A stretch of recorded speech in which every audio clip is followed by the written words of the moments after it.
I went to my sister's engagement party, but when she proudly flaunted her gold sniper badge, I recognized a fatal flaw no one else did.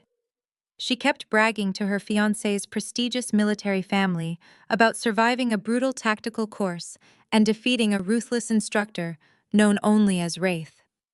As she soaked up their applause, I realized she had absolutely no idea who was standing right across the room. My name is Kelsey. I am 33 years old, and I am the exact instructor who washed her out of that program twice. The engagement party was in full swing at a lavish estate in Scottsdale, Arizona. Crystal chandeliers cast a warm glow over the manicured lawns and the dozens of high society guests my parents had invited to show off their wealth. But the center of attention, as always, was my 28-year-old sister Brittany.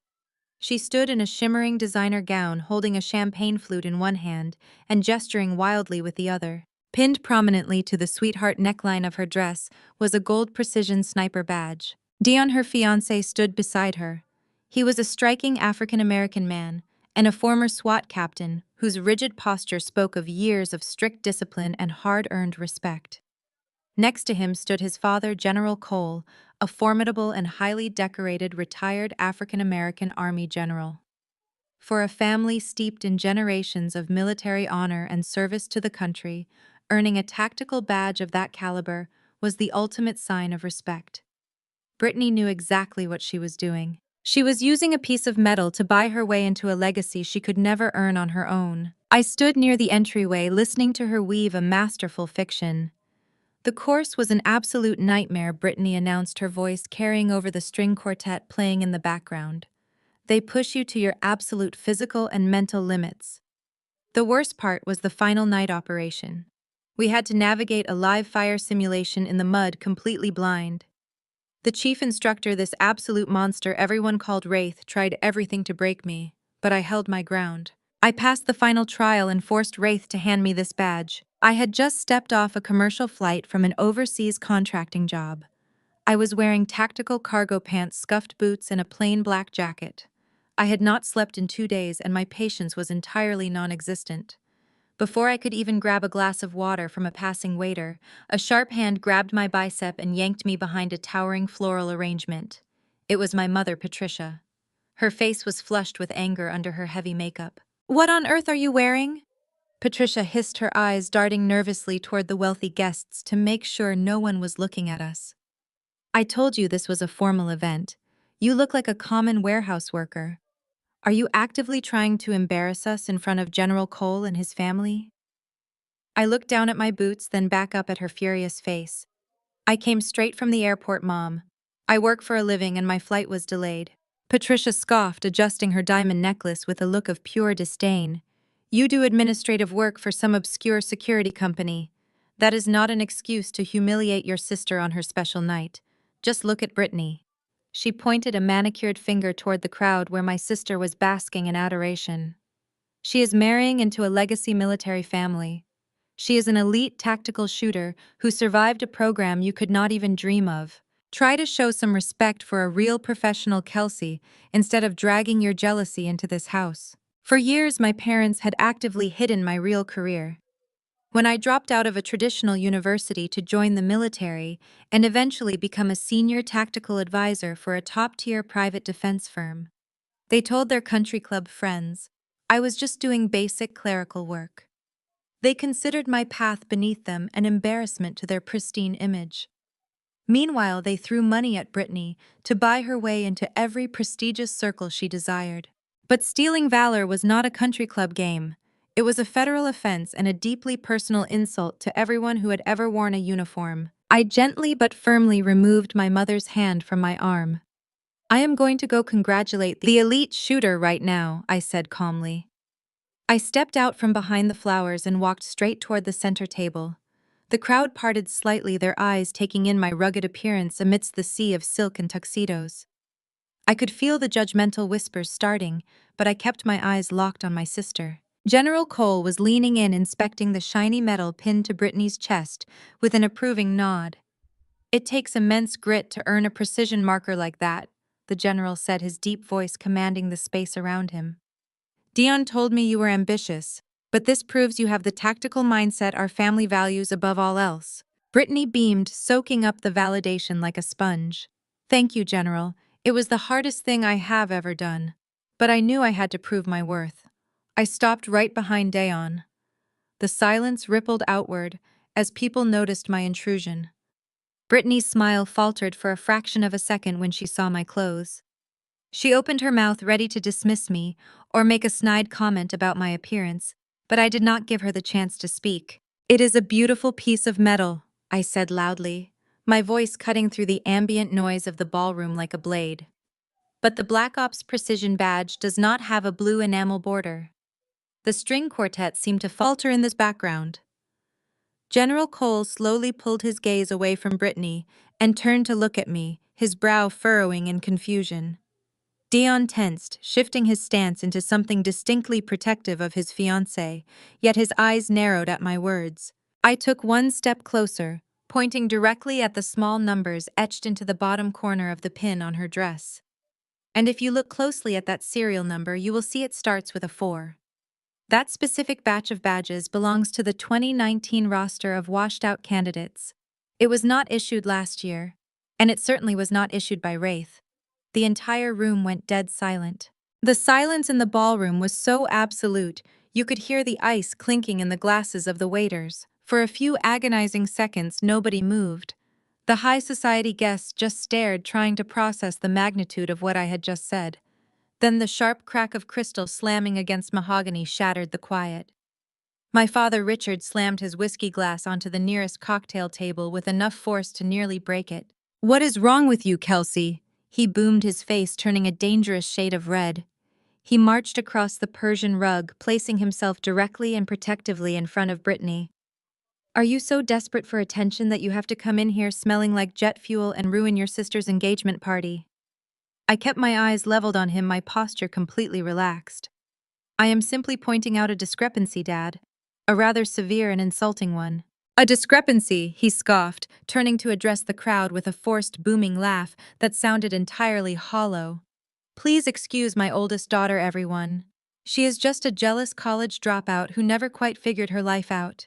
She has resented Brittany ever since she failed out of university and had to settle for a mediocre administrative job.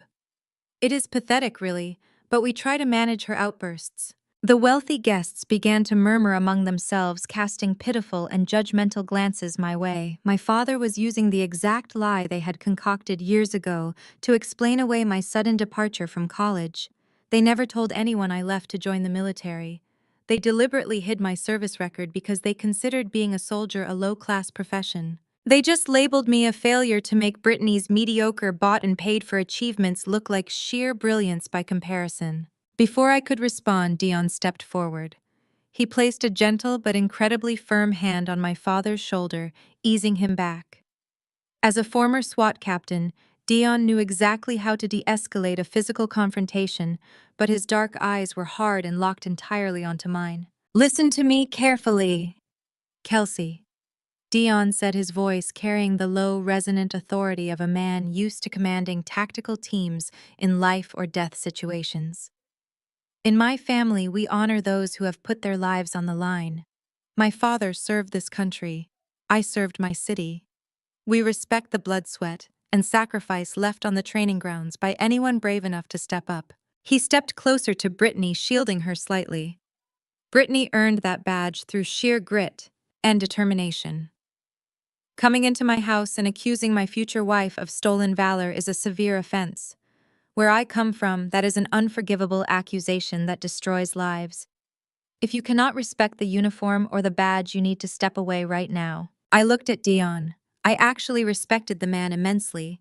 He was operating on the principles he deeply believed in. He possessed the kind of integrity you rarely see in my parents' wealthy circles. He just did not know his entire foundation with Brittany was built on a massive, carefully funded lie. "I respect your service, Dion," I replied calmly, holding my ground. "Which is exactly why you should care about the authenticity of the medal pinned to her chest." That was when my mother Patricia lunged forward. She grabbed my arm with her manicured claws and physically yanked me a few steps away from Dion and General Cole, dragging me toward the shadowy corner of the ballroom near the exit.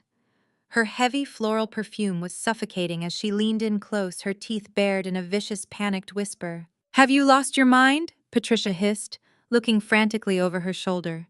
She reached into her designer clutch and pulled out her checkbook.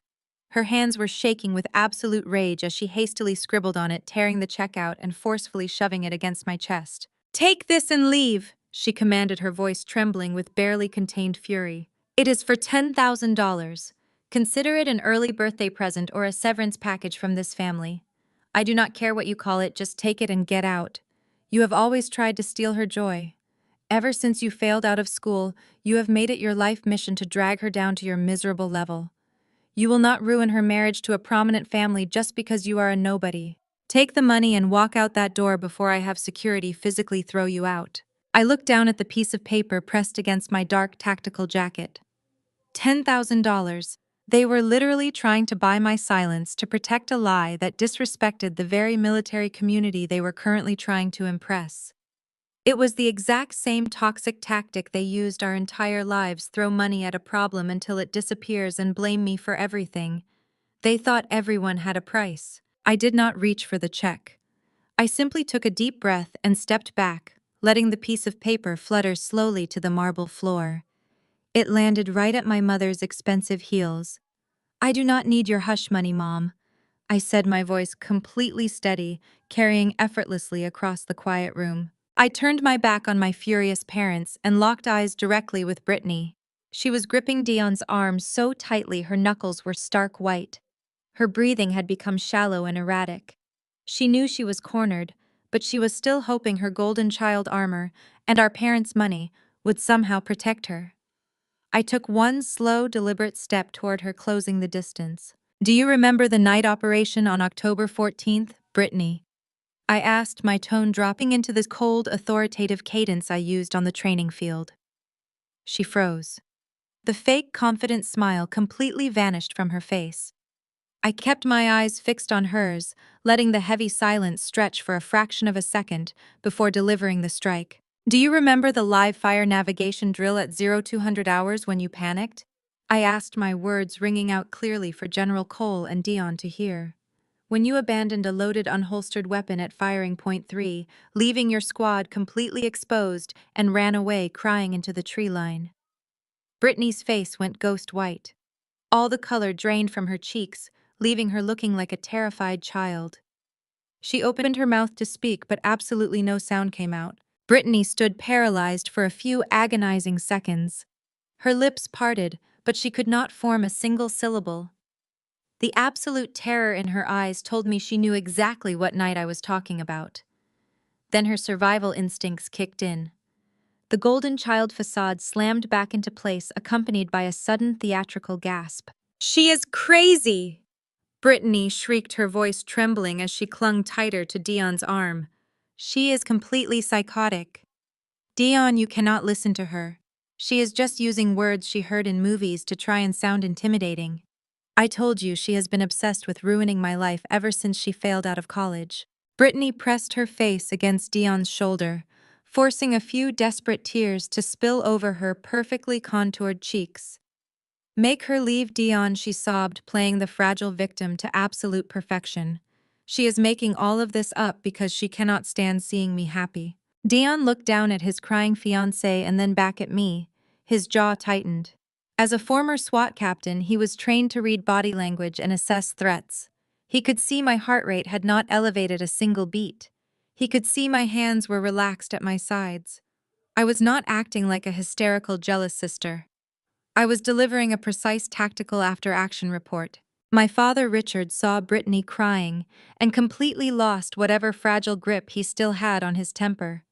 He took a threatening step toward me, his face contorted with rage. "That is a flat-out lie," he bellowed, pointing a thick finger right at my face. "You are making up stories to humiliate your sister because you are a bitter failure. My daughter passed that course with flying colors. We know she did because we made sure of it." I tilted my head, keeping my gaze locked on him. "You made sure of it, Dad. How exactly did you do that?" "Because we donated $50,000 to that training facility," Richard shouted, his voice echoing off the vaulted ceilings of the ballroom. "We are premium sponsors. Our daughter could not possibly fail a basic training program when we are paying their bills. You are nothing but a liar, Kelsey. The second the word donated left my father's mouth, the entire atmosphere in the room shifted. It was a subtle but profound change. The wealthy socialites and corporate executives might not have understood the implication, but the military men in the room certainly did. General Cole, who had been standing with his hands clasped behind his back, suddenly stepped forward. His distinguished posture shifted from that of a polite party guest to an imposing military commander. The friendly warmth completely vanished from his dark eyes, replaced by a cold, calculating stare. "Excuse me, Richard," the general said, his deep voice cutting through my father's rant. "Did you just say you donated $50,000 to a tactical training facility so your daughter would not fail?" Richard puffed out his chest, entirely misreading the general's tone. He thought money was the universal language of respect.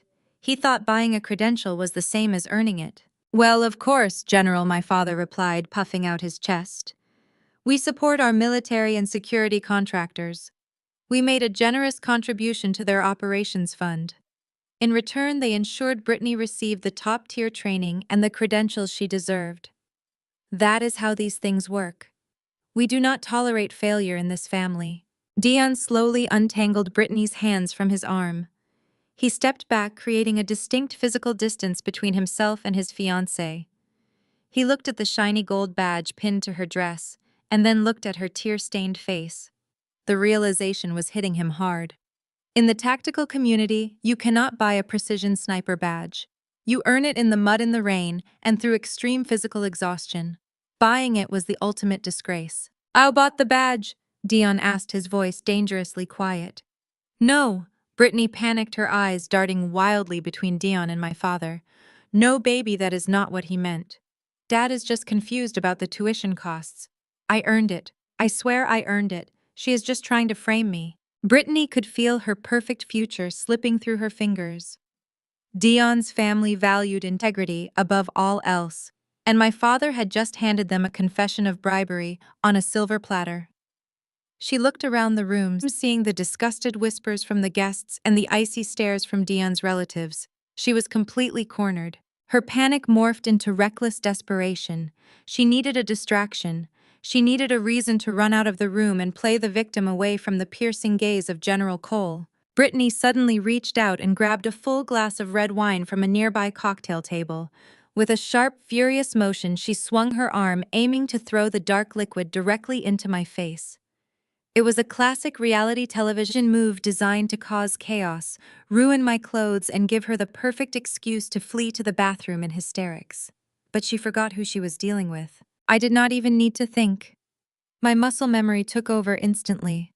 With blinding tactical speed, I raised my left hand and intercepted her wrist mid-swing.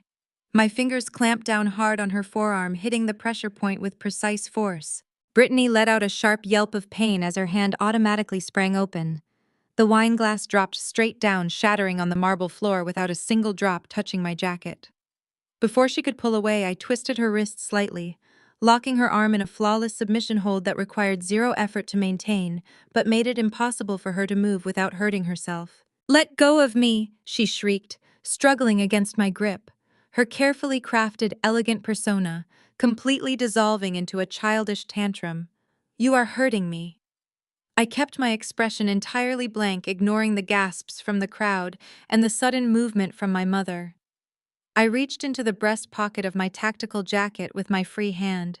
"I am not making anything up, Brittany," I said, my voice steady and cold. I pulled out a solid black encrypted Department of Defense contractor USB drive and held it up for everyone to see. And I am going to prove it right now. I held the encrypted black drive up, so the ambient light of the chandeliers caught its matte finish. I did not wait for anyone to give me permission. I turned on my heel and strode purposefully toward the massive media setup at the far end of the ballroom. Earlier in the evening, this projector had been displaying a nauseating slideshow of Brittany and Dion looking perfect in various staged vacation photos. The laptop controlling the high-definition display sat unattended on a draped media cart right next to the stage. My mother saw my trajectory and completely lost her mind. "Security," she shrieked, her voice cracking with pure panic. She waved frantically at the two estate guards lingering near the kitchen doors. "Get her away from that machine. Grab her. Throw her out of here right now." The guards hesitated, caught between the screaming hostess and the overall confusion of the room. They took a tentative step forward, but their path was instantly blocked by a wall of solid muscle and tailored wool. General Cole stepped squarely into the center aisle. He did not yell. He did not need to. He simply raised one hand with his palm facing outward, and the sheer command in his posture froze the guards dead in their tracks. "Let the woman speak, General." Cole said, his deep voice booming with the unquestionable authority of a man who had commanded thousands of troops in active war zones. "If my future daughter-in-law earned that badge, she has absolutely nothing to hide. I want to see exactly what is on that drive." My father tried to intervene, puffing out his chest and stepping toward the general. "General, please, this is a private family matter. You cannot seriously entertain the delusions of a jealous dropout who just wants to ruin a celebration. She is unwell." General Cole slowly turned his head to look at my father. His expression was dangerously calm, but his eyes were like flint. "In my family, Richard's stolen valor is never a private matter. It is a crime against honor. Let her plug it in." I reached the media cart and tapped the keyboard, waking up the laptop. The engagement slideshow vanished, replaced by a standard desktop screen. I uncapped the metal USB drive and slid it smoothly into the port. The instant the drive connected, the display on the massive wall projector shifted. A stark black terminal window dominated the white wall, overshadowing the delicate floral arrangements framing the stage. White text began scrolling down the screen at lightning speed, running through various security protocols and encrypted handshakes.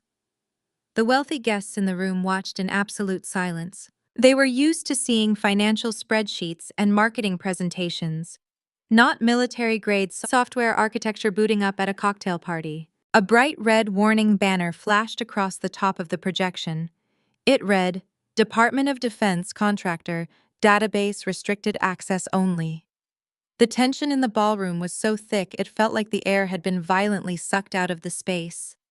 In the center of the screen, a highly secure login portal appeared. It bypassed the standard username and password fields altogether. Instead, a stark white box pulsed in the middle of the black background, demanding biometric authentication. I did not look back at my family, but I could feel their panic radiating across the room like heat from a fire. I pulled my specialized contractor phone from my tactical jacket pocket and connected it to the laptop via a secured wireless relay I routinely used in the field. A matching biometric prompt appeared on my phone screen. I raised my hand deliberately slow so every single person in the room could see exactly what I was doing. I pressed my right thumb firmly against the scanner on my screen. The system processed the print for 2 agonizingly long seconds. The red warning banner on the giant projector screen suddenly vanished. The harsh black and white interface melted away, replaced by a sleek tactical dashboard illuminated in a sharp neon green. In massive bold letters, spanning 10 feet across the ballroom wall, the system displayed its confirmation for the entire high society crowd to read. "Biometrics confirmed. Welcome, Chief Instructor Wraith. Clearance level Alpha." A collective gasp rippled through the hundreds of guests. The sound was like a wave crashing through the room. Whispers ignited instantly. The socialites who had just been mocking my clothes were now staring at the screen in sheer disbelief. I turned around slowly to face the center table. Dayon stood completely frozen. His jaw had literally dropped.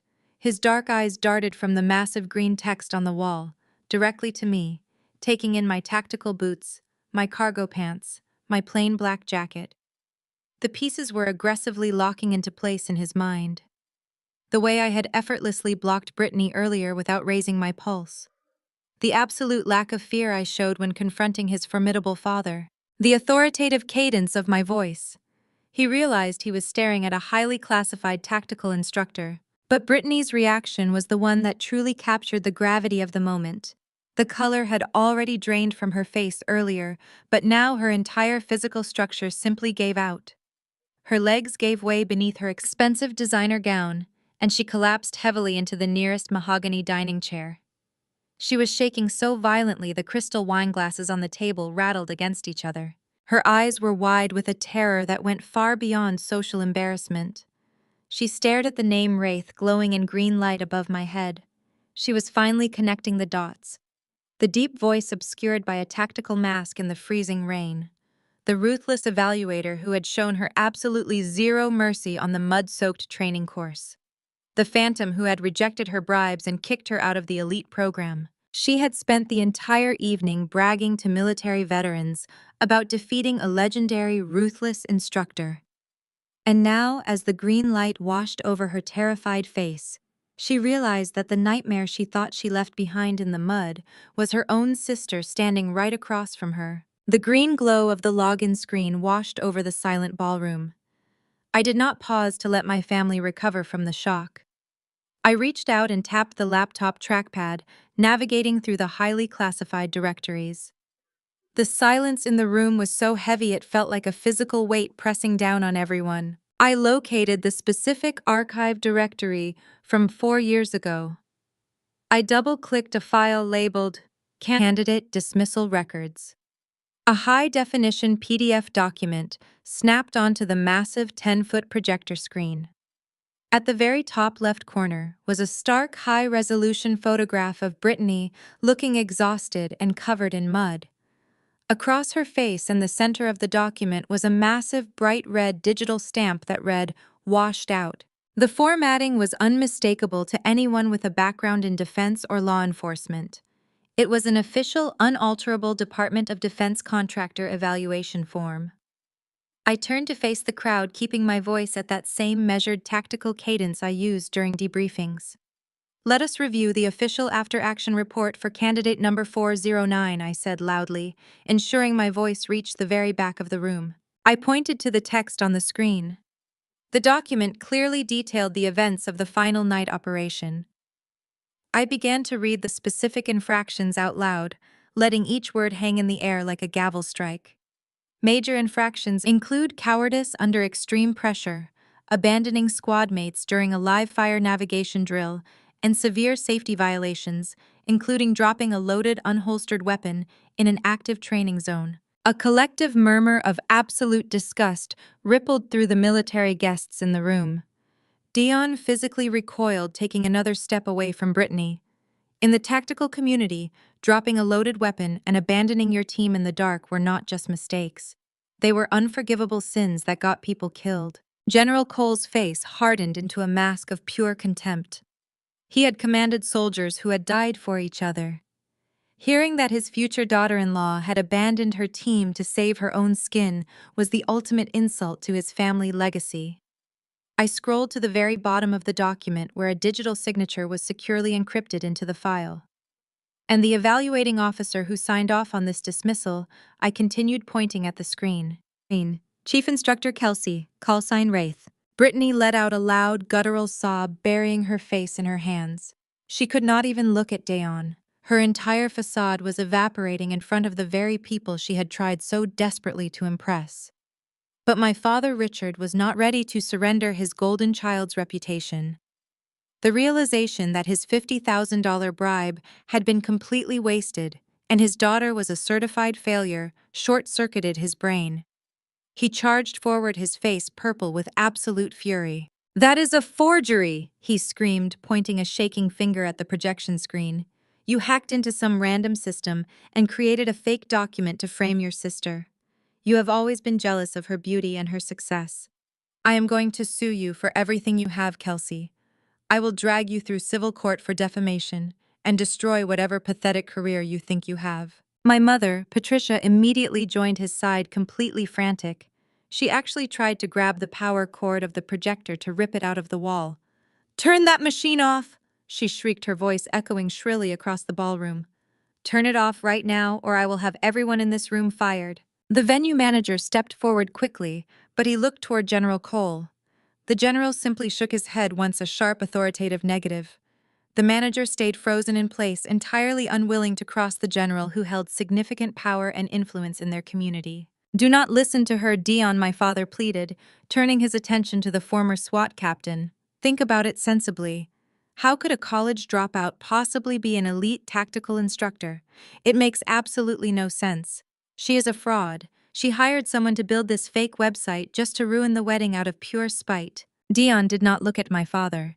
He kept his dark, intense eyes locked squarely on me. He was a man trained to spot deception and assess threats. He looked at the Department of Defense watermarks on the document, the encrypted security hashes flanking the borders of the file, and the sheer, unbothered calm radiating from my posture. He knew real tactical infrastructure when he saw it. I did not raise my voice to argue with my father. I did not try to defend my career or explain the grueling years I spent climbing the ranks in the private military sector while they told their country club friends I was a clerical worker. I simply looked at Richard with a cold, predatory smile. "You are going to sue me for defamation, Dad?" I asked softly, holding his furious gaze. "You are claiming I fabricated a highly classified federal contractor document to ruin a party." "Yes," Richard bellowed, confident that his money and threats could bully me into submission, just like they always had when I was a teenager.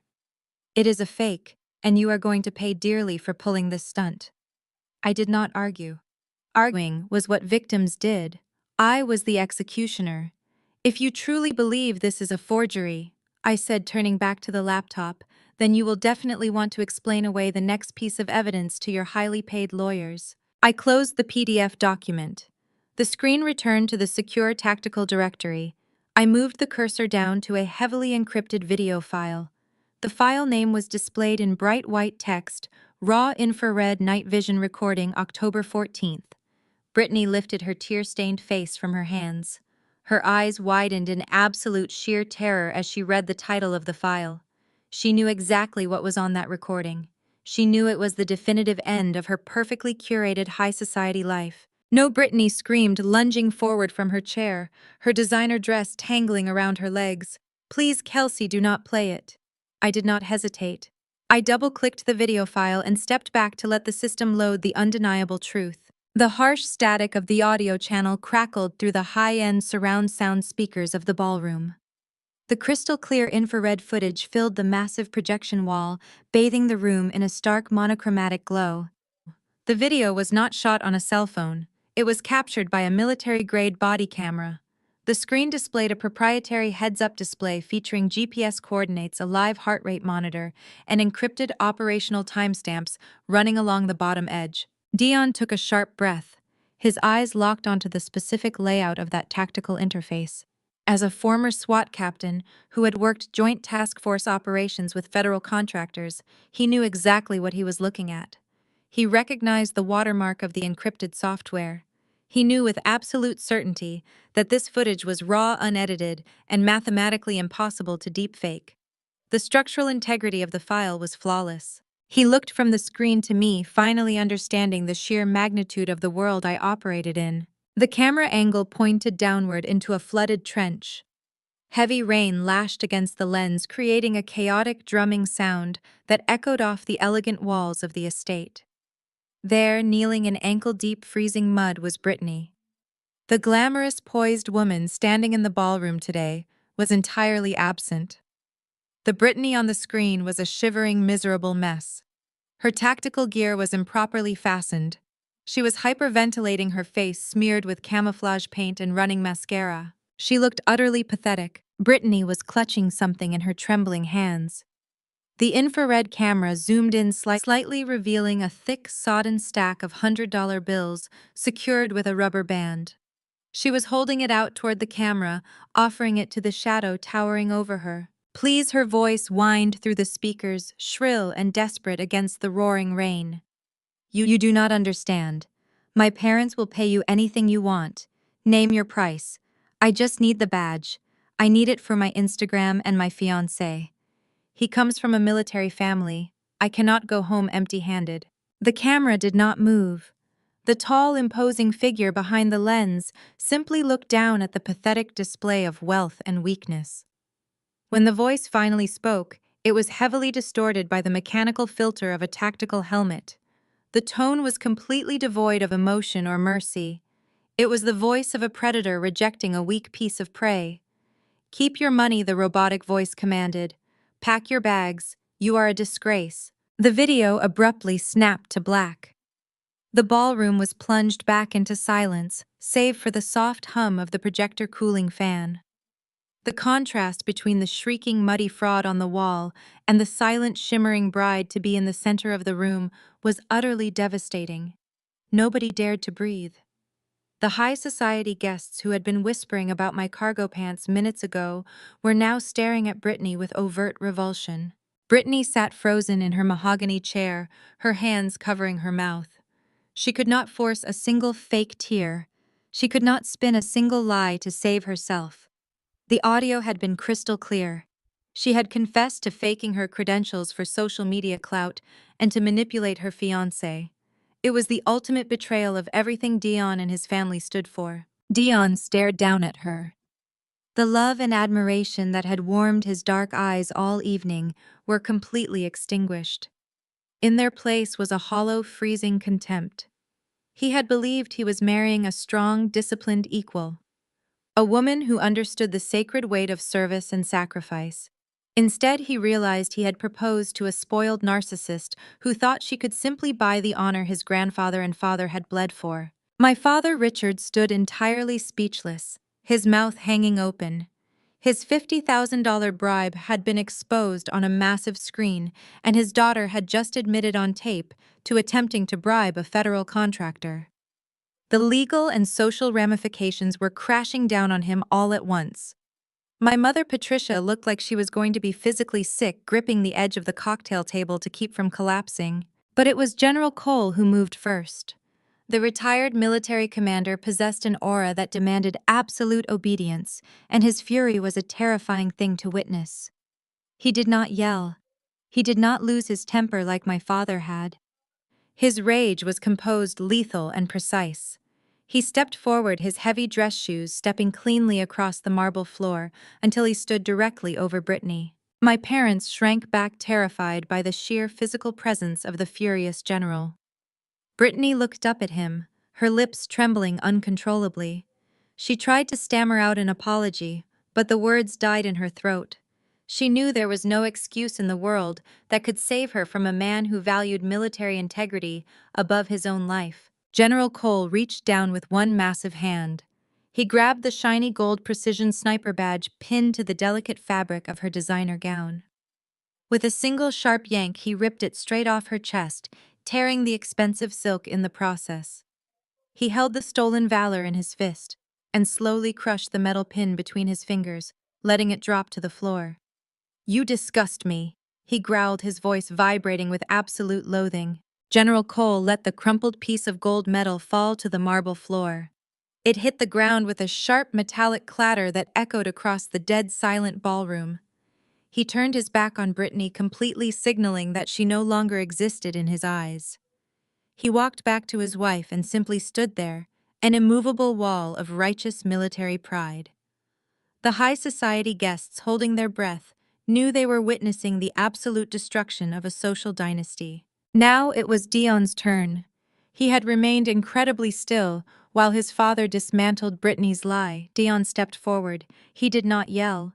His voice was dangerously low, carrying the calm, lethal authority of a man who had led tactical breach teams into hostile environments. "My grandfather." Dion started staring down at Brittany, who was still trembling in her chair, served 2 tours in Vietnam. He spilled his own blood for a country that barely recognized his civil rights when he came home. My father commanded thousands of men and women who came back in flag-draped caskets. I spent a decade kicking down doors to keep this city safe, losing brothers in arms along the way. Brittany tried to reach out for him, her hands shaking violently. "Dion, please, I just wanted to be worthy of you.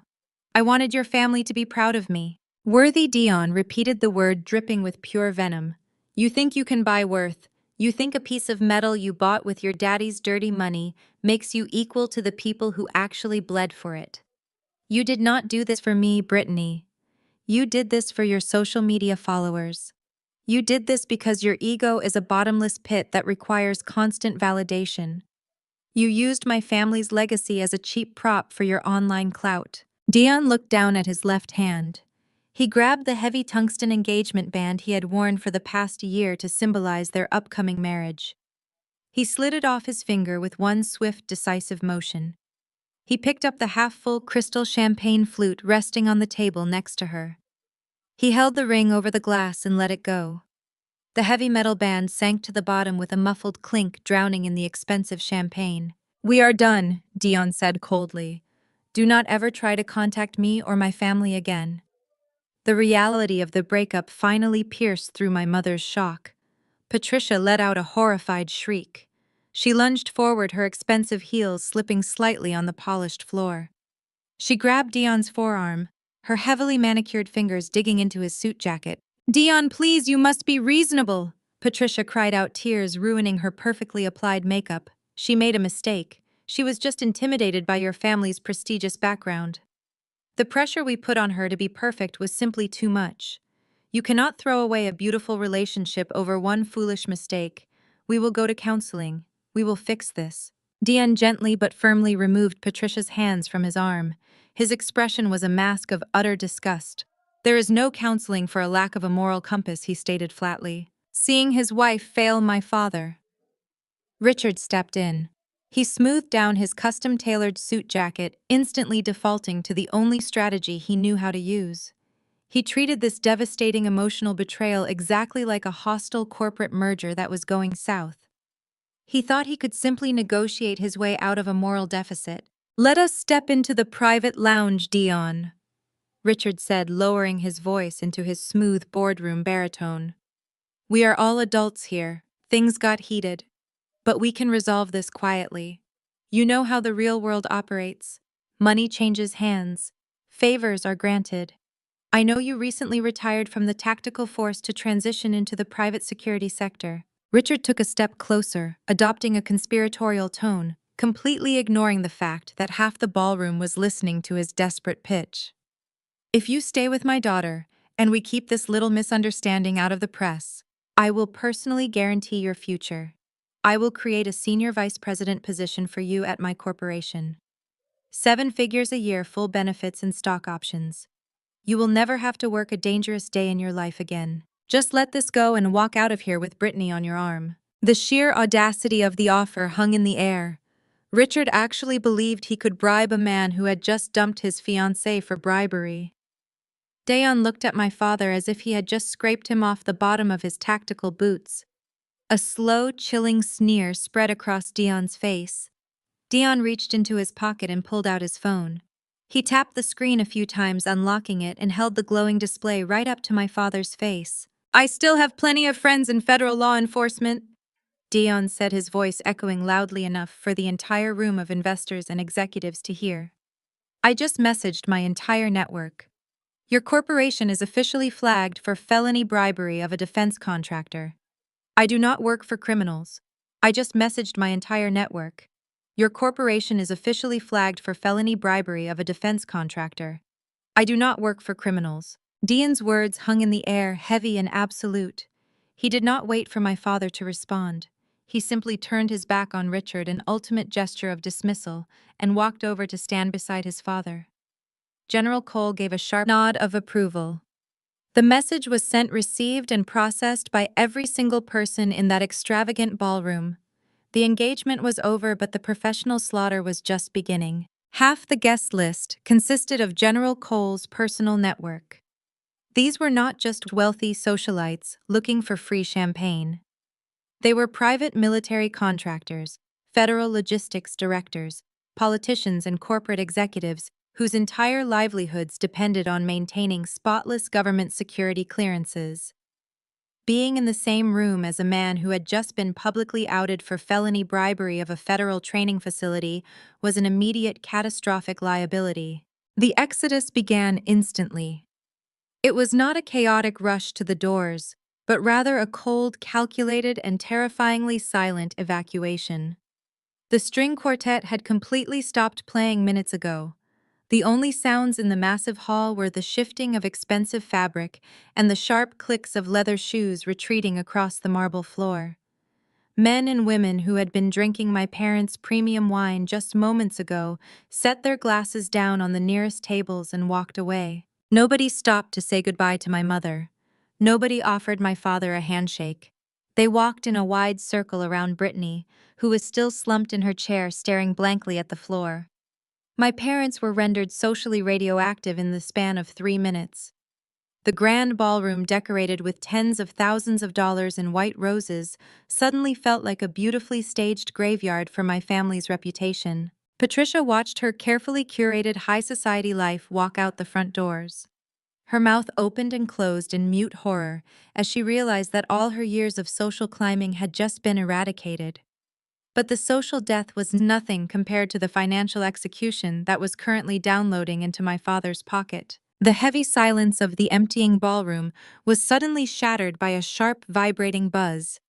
Richard flinched. He pulled his smartphone from his tailored suit jacket. The screen was lighting up with an incoming call. The caller ID displayed the name of his biggest private equity backer. Richard swiped to answer, his hands trembling so badly he nearly dropped the device. He forced his voice into a desperate, jovial tone, attempting to play it off. "Bill, my friend, great to hear from you. We are just wrapping up the party here," Richard stammered, running his free hand over his sweating forehead. But the voice on the other end of the line was loud enough for me to hear from 10 feet away. The investor was absolutely furious. He had already received the alert from the tactical network Dion had messaged. Defense contractors share information at lightning speed, especially when a vendor is flagged for compromising a federal training program. The investor did not care about the wedding or the family drama.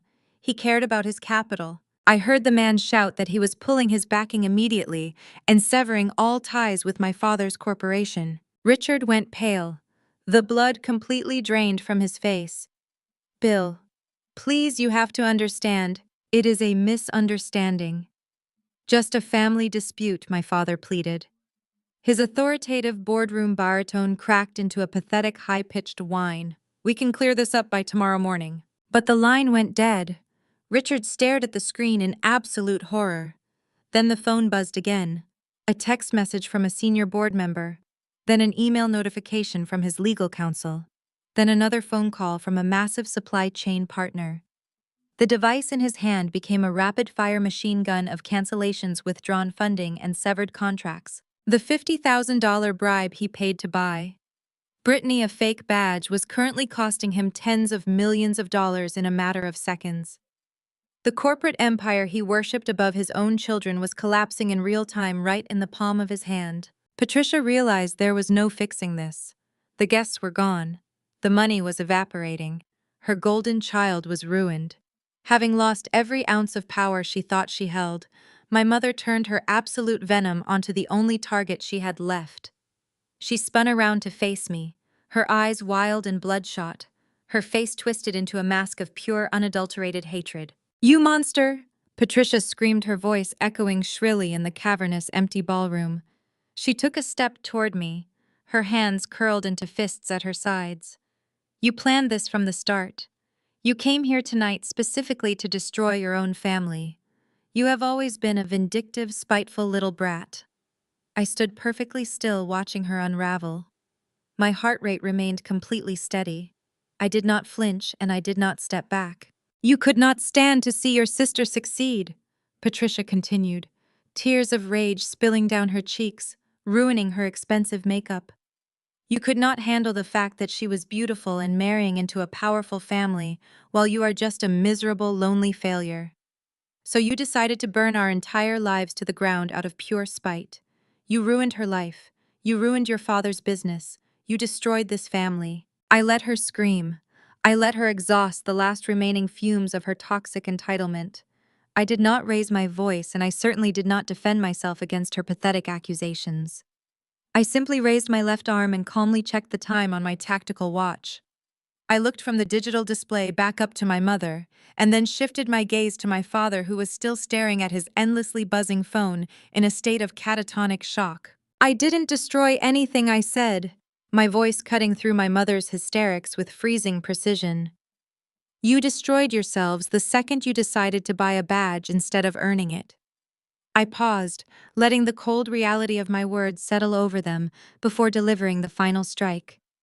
"By the way, Dad, did you forget who the lead tactical auditor is for your upcoming $20 million government security contract?" The color that had barely started to return to my father's face instantly drained away again. His jaw went slack. The expensive smartphone slipped from his trembling fingers and hit the marble floor with a sharp crack, bouncing against the leg of a cocktail table. He did not even flinch. He just stared at me, his eyes wide with a sudden paralyzing realization. You thought the federal government was just going to hand a $20 million security logistics contract to a civilian corporation without checking under the hood? I asked, my voice echoing off the high ceilings. You thought they would not send a specialized tactical team to audit your physical security protocols and run a deep background check on your executive financial history. My father opened his mouth, but no sound came out. The arrogant corporate titan who had spent my entire life talking down to me was completely speechless. My firm won that auditing contract. I continued, stepping away from my mother and moving back toward the media projector. I am the lead tactical auditor assigned to your case, Dad. I have been meticulously going through your corporate ledgers and operational security reports for the past 3 weeks. I know more about your company than your own chief financial officer does. I reached the laptop and tapped the keyboard. The raw infrared video of Brittany sobbing in the mud vanished from the massive 10-foot screen. In its place, a crisp, highly detailed financial document snapped onto the projection wall. It was a digital wire transfer receipt, magnified so large that the black text was impossible for anyone in the room to miss. I pointed to the center of the screen. Right there in bold print was a wire transfer for exactly $50,000. The sender was listed as my father's private holding company. You see, when you buy your way through life, you tend to get sloppy, I said, my tone analytical and cold. You did not donate this money to the Tactical Facilities Operational Fund. If you had, it would have shown up in their public charitable disclosure logs. Instead, you routed this $50,000 through a shell company directly into a private offshore account. My mother, Patricia, let out a strangled gasp.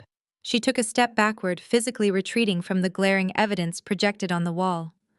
She knew nothing about corporate audits, but she understood the severe legal danger of an offshore wire transfer being displayed at a high society party. That account belonged to a man named Thomas Gallagher, I announced, reading the name off the screen. He was a senior facility administrator at the training camp. He was also a corrupt rat who figured out he could make a fortune on the side by selling fake tactical pass records to wealthy civilians who wanted to play soldier but did not want to get their boots muddy. I turned back to look at my father, who was now visibly shaking. What you did not know, Dad, is that Gallagher got greedy, I continued. The military contractor community is small, and we protect our own.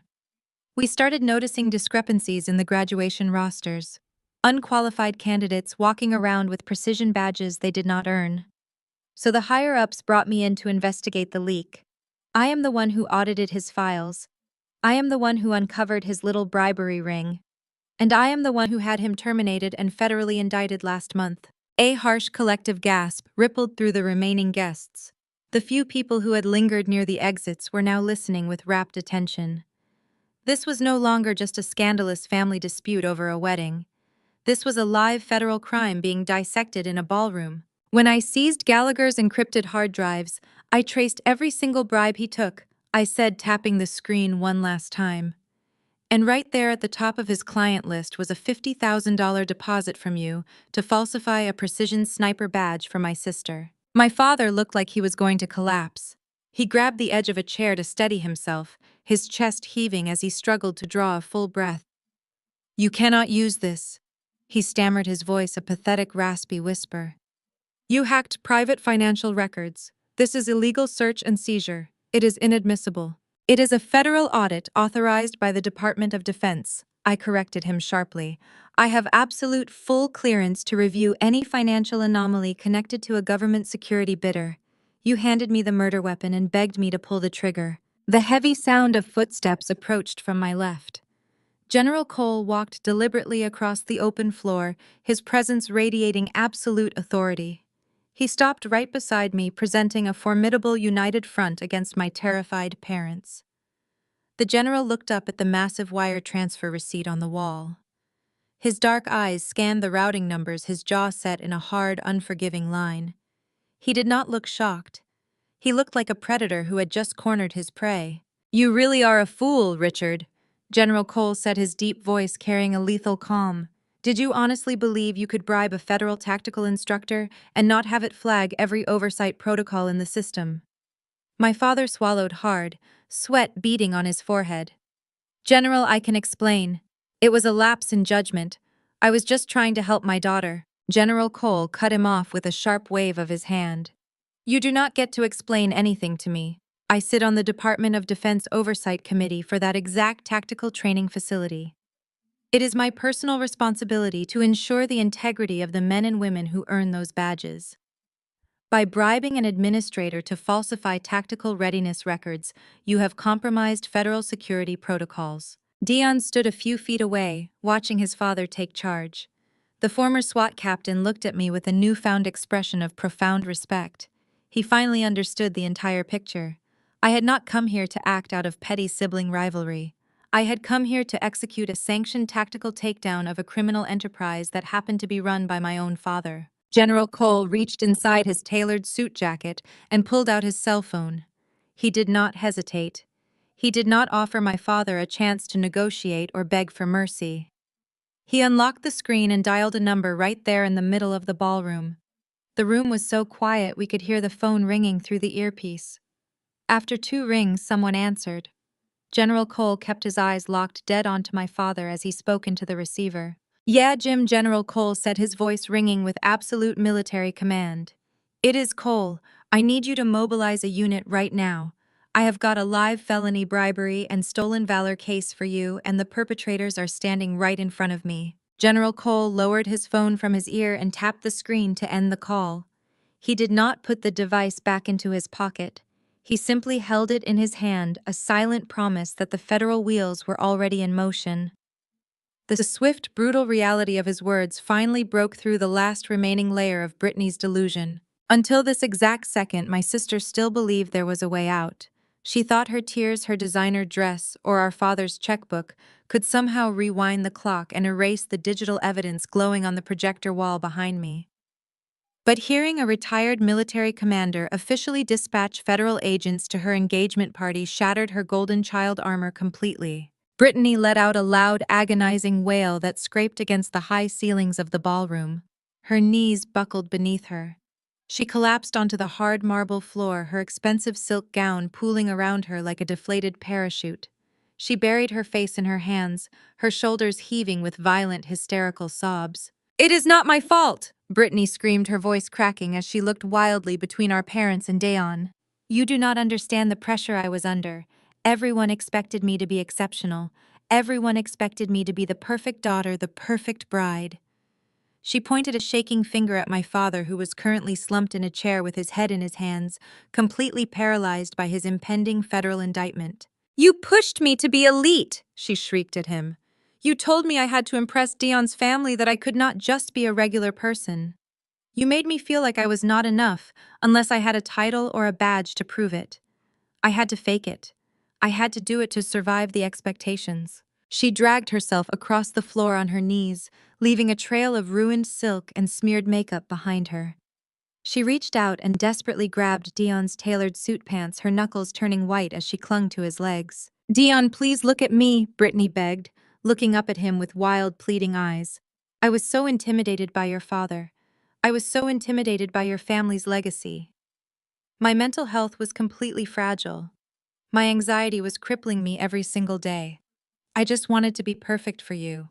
I just wanted you to be proud of me.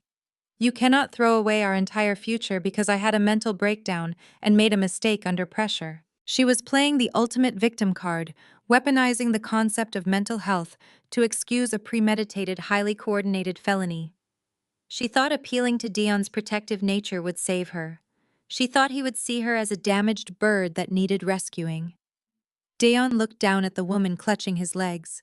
His face was carved from granite. He did not see a victim. He saw a manipulator who had just admitted to using his family's sacred history as a prop for her own vanity. Dion took a deliberate step backward. He reached down and firmly pried her hands off his clothing, pushing her away with a cold, calculated physical boundary. "Do not ever use the excuse of fragile mental health to justify stealing valor," Dion said, his voice echoing with a freezing, absolute finality.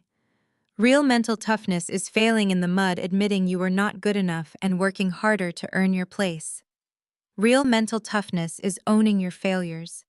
It is not buying a fake medal to pin on a silk dress and demanding respect you never bled for.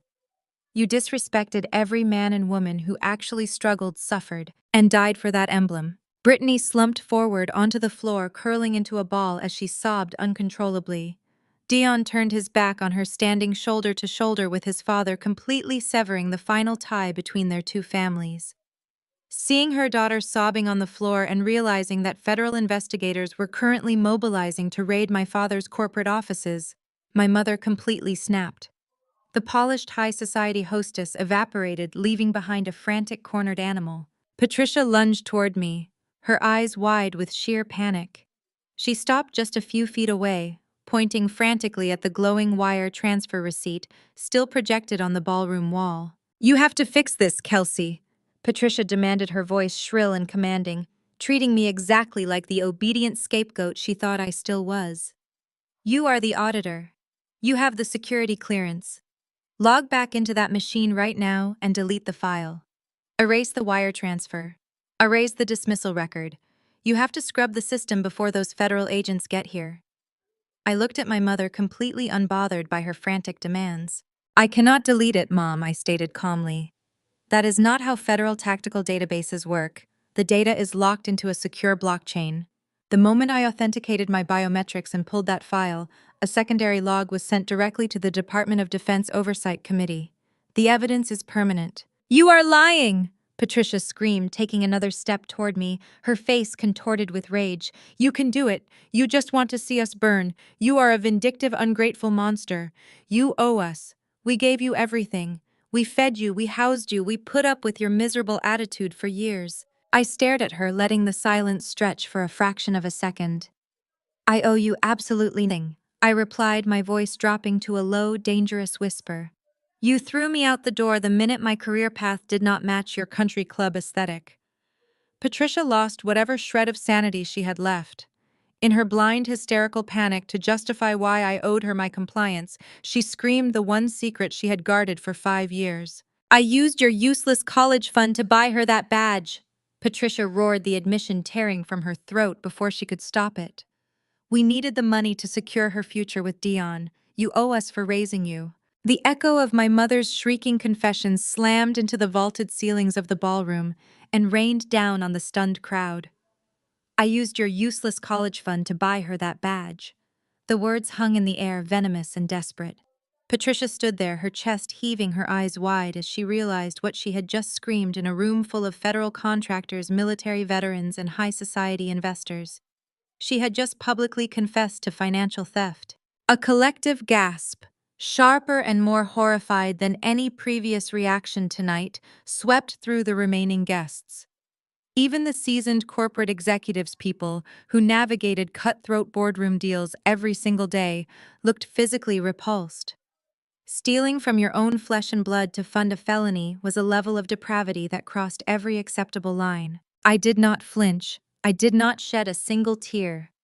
For 15 years, my parents had told me that the trust fund my late grandmother left for my education had been drained by market crashes and administrative fees. They had used that lie to justify kicking me out without a dime when my career choices did not align with their country club image. Now the absolute truth was laid bare on the marble floor. Brittany, who was still slumped on the ground in her ruined designer gown, stopped sobbing for a fraction of a second. Even she seemed stunned by the revelation. She had always happily accepted our parents' money, never questioning where the endless stream of cash came from. Knowing her fake sniper badge was financed by my stolen inheritance did not bring her guilt. It only brought fresh panic. She realized the money pool was completely tainted, and the legal crosshairs were now locked squarely on the entire family unit. I looked at the glowing projection screen pointing to the wire transfer receipt, and then looked back at my mother. "Let us make sure everyone in the room understands the math, Mom," I said, my voice carrying a lethal, echoing clarity over the ambient hum of the ballroom. The wire transfer to the corrupt facility administrator was for exactly $50,000. The exact balance of the educational trust fund Grandma established for me before she passed away. "You did not just bribe a federal contractor. You embezzled my inheritance to do it." My father, Richard, realizing his wife had just incriminated them both, scrambled to take control of the narrative. But instead of apologizing or showing a single ounce of remorse, his toxic arrogance took over completely. He straightened his ruined suit jacket and glared at me with absolute contempt. "It was not embezzlement!" Richard shouted, stepping forward to shield Patricia. "You abandoned your education. You dropped out to be a grunt in the mud. You threw your life away. Brittany actually had a future.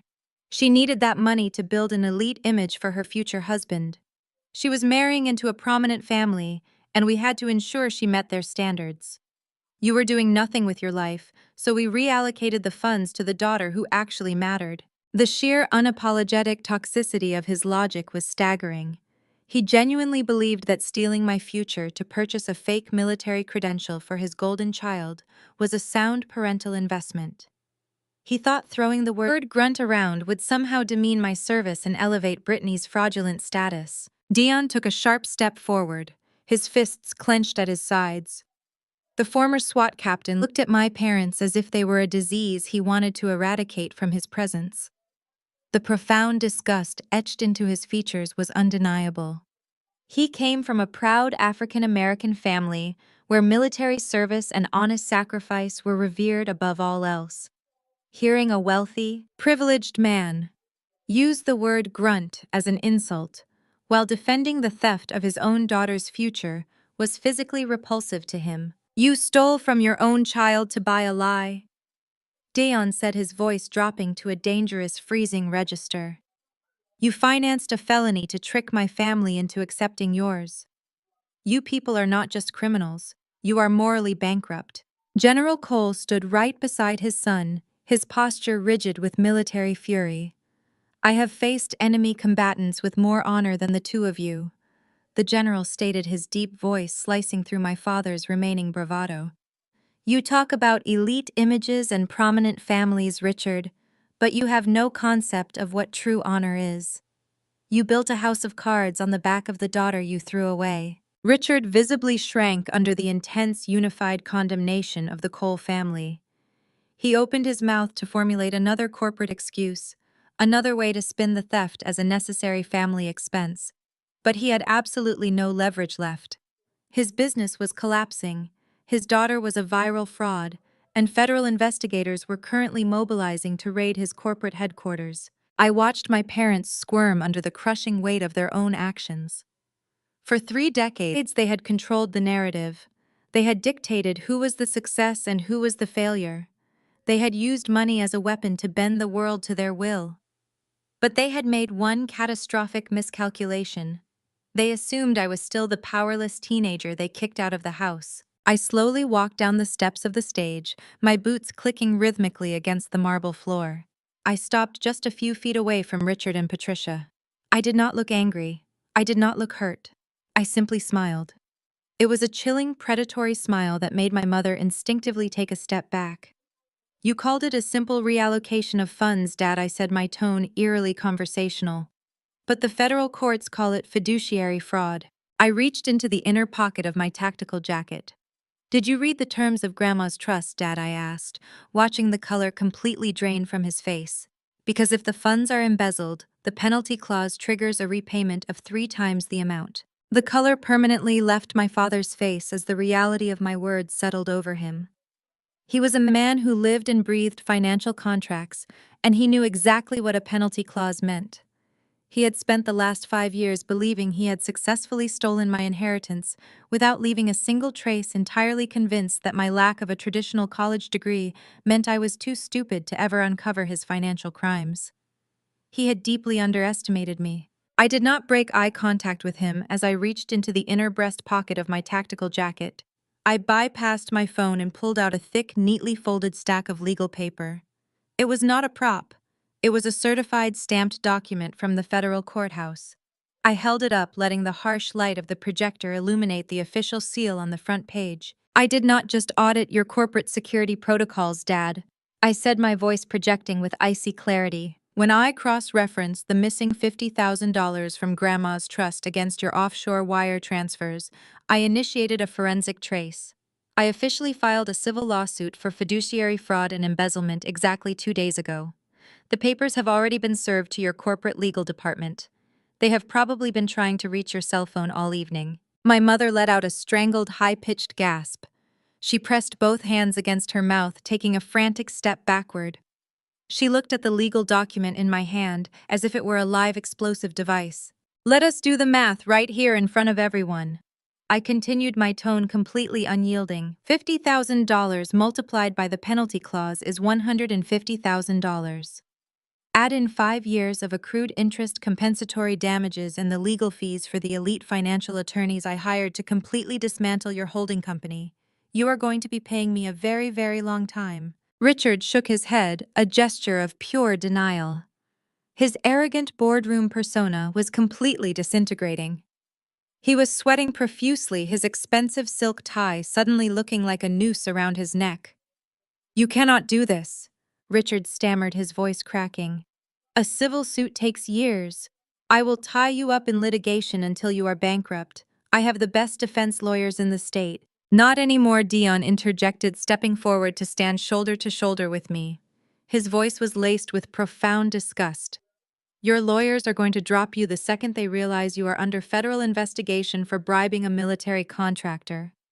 Nobody is going to defend a man who committed a felony to buy a fake sniper badge for his daughter. The absolute crushing reality of their situation finally broke through my mother's cognitive dissonance. For decades, Patricia had relied on her wealth and social standing to manipulate the world around her.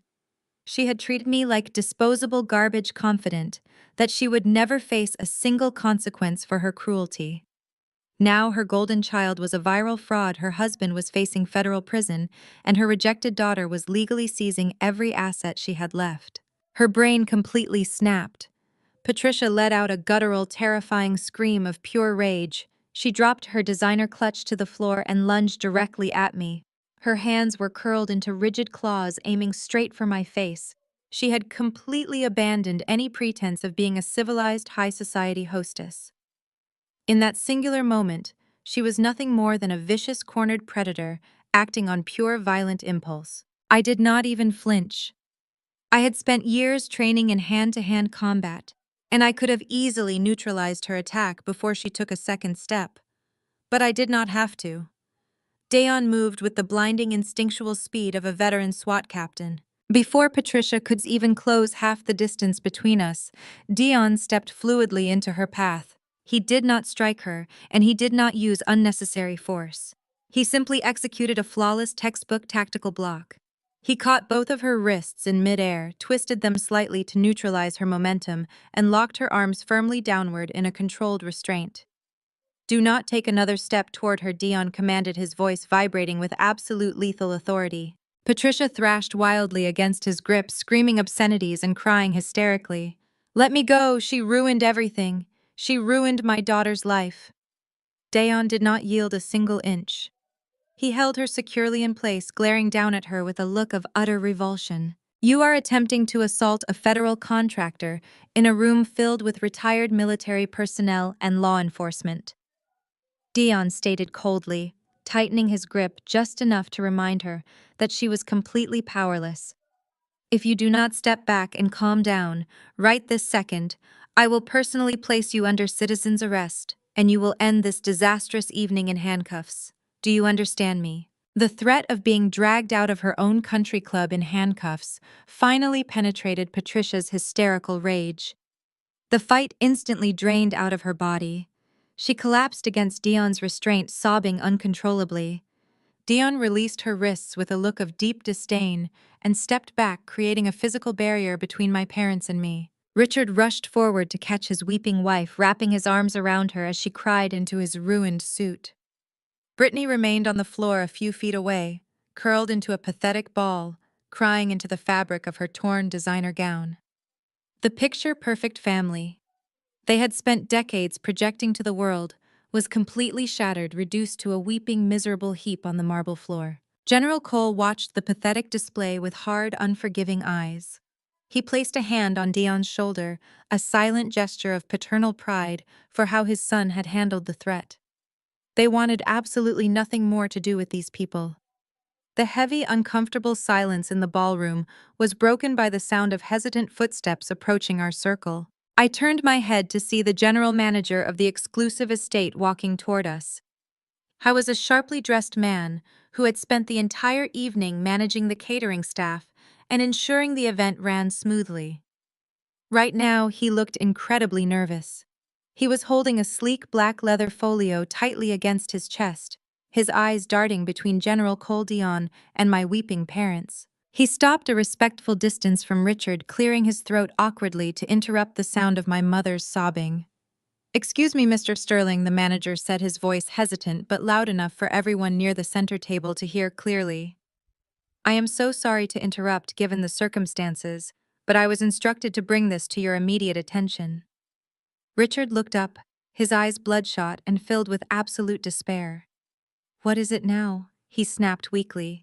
The manager shifted his weight, looking profoundly uncomfortable as he opened the leather folio. "Sir, your credit card for the $30,000 engagement party deposit just declined." The general manager stood his ground, holding the sleek black folio out toward my father. Richard snatched the leather book from the manager's hands, his face flushing with a mix of indignation and sheer panic. He stared at the printed receipt, as if the numbers were written in an alien language. "That is impossible!" Richard snapped, his voice trembling as he dug his hand into his tailored trousers. He pulled out a thick leather wallet and aggressively extracted a heavy metal credit card, slapping it onto the folio. "Run this one. Your machine is obviously malfunctioning. I have an unlimited balance on that account." The manager did not argue. He calmly pulled a mobile payment terminal from his jacket pocket, inserted the heavy metal card, and waited. The machine beeped a harsh, flat tone. The screen flashed a bright red error message. "Declined," the manager stated, his voice completely devoid of the deferential warmth he had used all evening. Richard let out a frustrated growl. He ripped the card from the machine and pulled out another one. A corporate expense card tied to his primary holding company. He shoved it at the manager. "Run the corporate account. Do it right now." The manager swiped the card. Another harsh beep echoed in the quiet space. "Declined again, sir," the manager said, stepping back slightly, as Richard raised his hand in fury. "The error code on my terminal indicates a hard freeze placed by the issuing financial institutions. Your accounts are completely locked. You do not know who you are dealing with." Richard bellowed, spit flying from his mouth as his boardroom composure completely vanished. "I will buy this entire estate tomorrow morning and fire you myself. Run it again." "You will not be buying anything tomorrow morning," Richard General Cole interrupted, his deep voice carrying absolute authority. My father froze, his hand hovering over his wallet.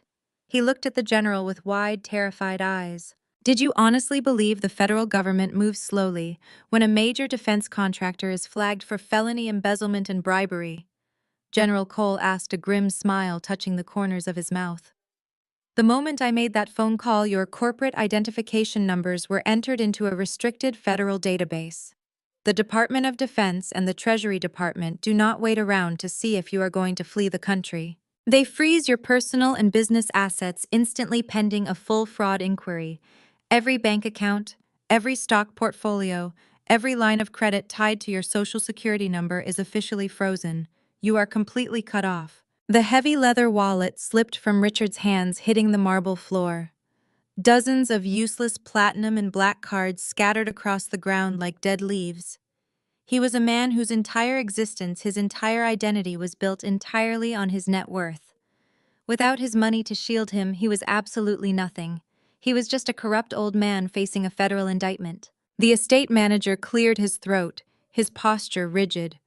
"Sir, the deposit was only meant to cover the initial booking. The total bill for tonight includes the string quartet, the imported floral arrangements, the premium catering staff, and the open bar. The balance is currently sitting at over $30,000. Since your accounts are frozen and the deposit failed to process, this constitutes a massive theft of services." Patricia let out a high-pitched wail. She clutched the lapels of Richard's ruined suit. "What is he saying, Richard?" she cried out frantically. "Tell him to bill us. Tell him we will pay it next week." "I cannot do that, madam," the manager said coldly. "My instructions from the estate owners are very clear. I need a valid form of payment immediately. If you cannot settle this balance right now, I will have no choice but to lock the doors and call the local police to arrest you for felony theft of services." The word arrest hung over my parents like a guillotine. Patricia began hyperventilating, her knees buckling as Richard struggled to hold her up. She could not go to jail. She was wearing a custom designer dress. She was supposed to be a high society matriarch, not a common criminal sitting in the back of a police cruiser. Brittany, who was still slumped on the floor, suddenly scrambled forward. She crawled across the marble tiles, her expensive silk gown dragging through the spilled wine from earlier. Her face was a horrific mess of running black mascara and smeared foundation. The golden child, the elite sniper, was reduced to a pathetic, terrified beggar. She grabbed the hem of my tactical cargo pants, her fingers digging into the durable fabric. "Kelsey, please," Brittany sobbed, looking up at me with wild, desperate eyes. "Please, you have to pay the bill. You have to save us." I looked down at her, my expression entirely blank. I did not step away, but I did not reach out to comfort her either. "You heard the general?" Brittany cried, her voice echoing shrilly. "You are a chief tactical instructor. You manage massive government security audits. You make a lucrative contractor salary. $30,000 is nothing to you. Please, Kelsey, they are going to call the cops. They are going to arrest Mom and Dad. I will go to jail. You cannot let them arrest your own family over a catering bill." The absolute staggering irony of her plea was almost poetic. Less than an hour ago, she had been mocking my clothes, laughing, while our father called me a miserable failure and happily funding her fake military badge with my stolen college money. Now, facing the immediate threat of handcuffs, she was openly acknowledging my success, begging to use the very career she had mocked as an emergency ATM. I kept my heart rate completely steady. I looked at Brittany sobbing at my feet. I looked at Patricia weeping against Richard. I looked at the estate manager who was waiting for a resolution. I reached my left hand into the side pocket of my plain black jacket. My fingers brushed against a piece of crumpled paper. I slowly pulled my hand out and unfolded the paper. It was the exact $10,000 check Patricia had violently shoved against my chest when I first arrived. The hush money she had tried to use to buy my silence and throw me out of the venue. I extended my arm and handed the crumpled check directly to the estate manager. "This covers part of it," I said, my voice echoing with freezing absolute finality. "I suggest you put the bride and her parents on dishwashing duty for the rest." The heavy mahogany doors of the grand ballroom finally slammed shut, cutting off the last muffled, hysterical shrieks of my sister. The private security team had successfully dragged Brittany and my parents out of the venue, ending their desperate, thrashing resistance. The profound silence that followed washed over the massive room like a cool wave. The toxic, suffocating energy that my family had pumped into the air for the past 2 hours was completely gone. The dust had officially settled. I stood in the center of the room, looking at the wreckage they had left behind. A shattered wine glass near a cocktail table. The smeared trail of expensive makeup on the marble tiles where Brittany had groveled. And right at my feet lay the crushed fake gold precision sniper badge that General Cole had ripped from her dress. I slowly crouched down, picking up the bent piece of metal. It weighed practically nothing. A cheap hollow prop bought with stolen money, entirely devoid of the blood, sweat and honor it was supposed to represent. I slipped the ruined badge into my cargo pocket and took a slow, steadying breath.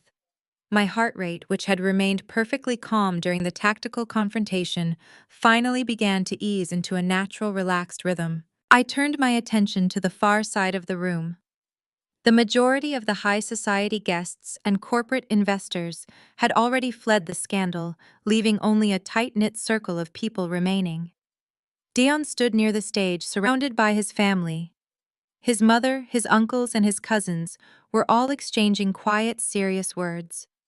They were a proud African-American family, generations of them having served in various branches of the military and law enforcement. They carried themselves with an unmistakable dignity, a quiet strength that sharply contrasted with the loud, flashy arrogance my parents had constantly projected. I adjusted my plain black jacket, squared my shoulders, and walked deliberately across the room towards them.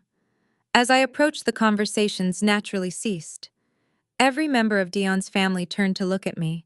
Their expressions were unreadable, a mix of shock, curiosity, and guarded assessment. I stopped a respectful distance from Dion and his father, General Cole.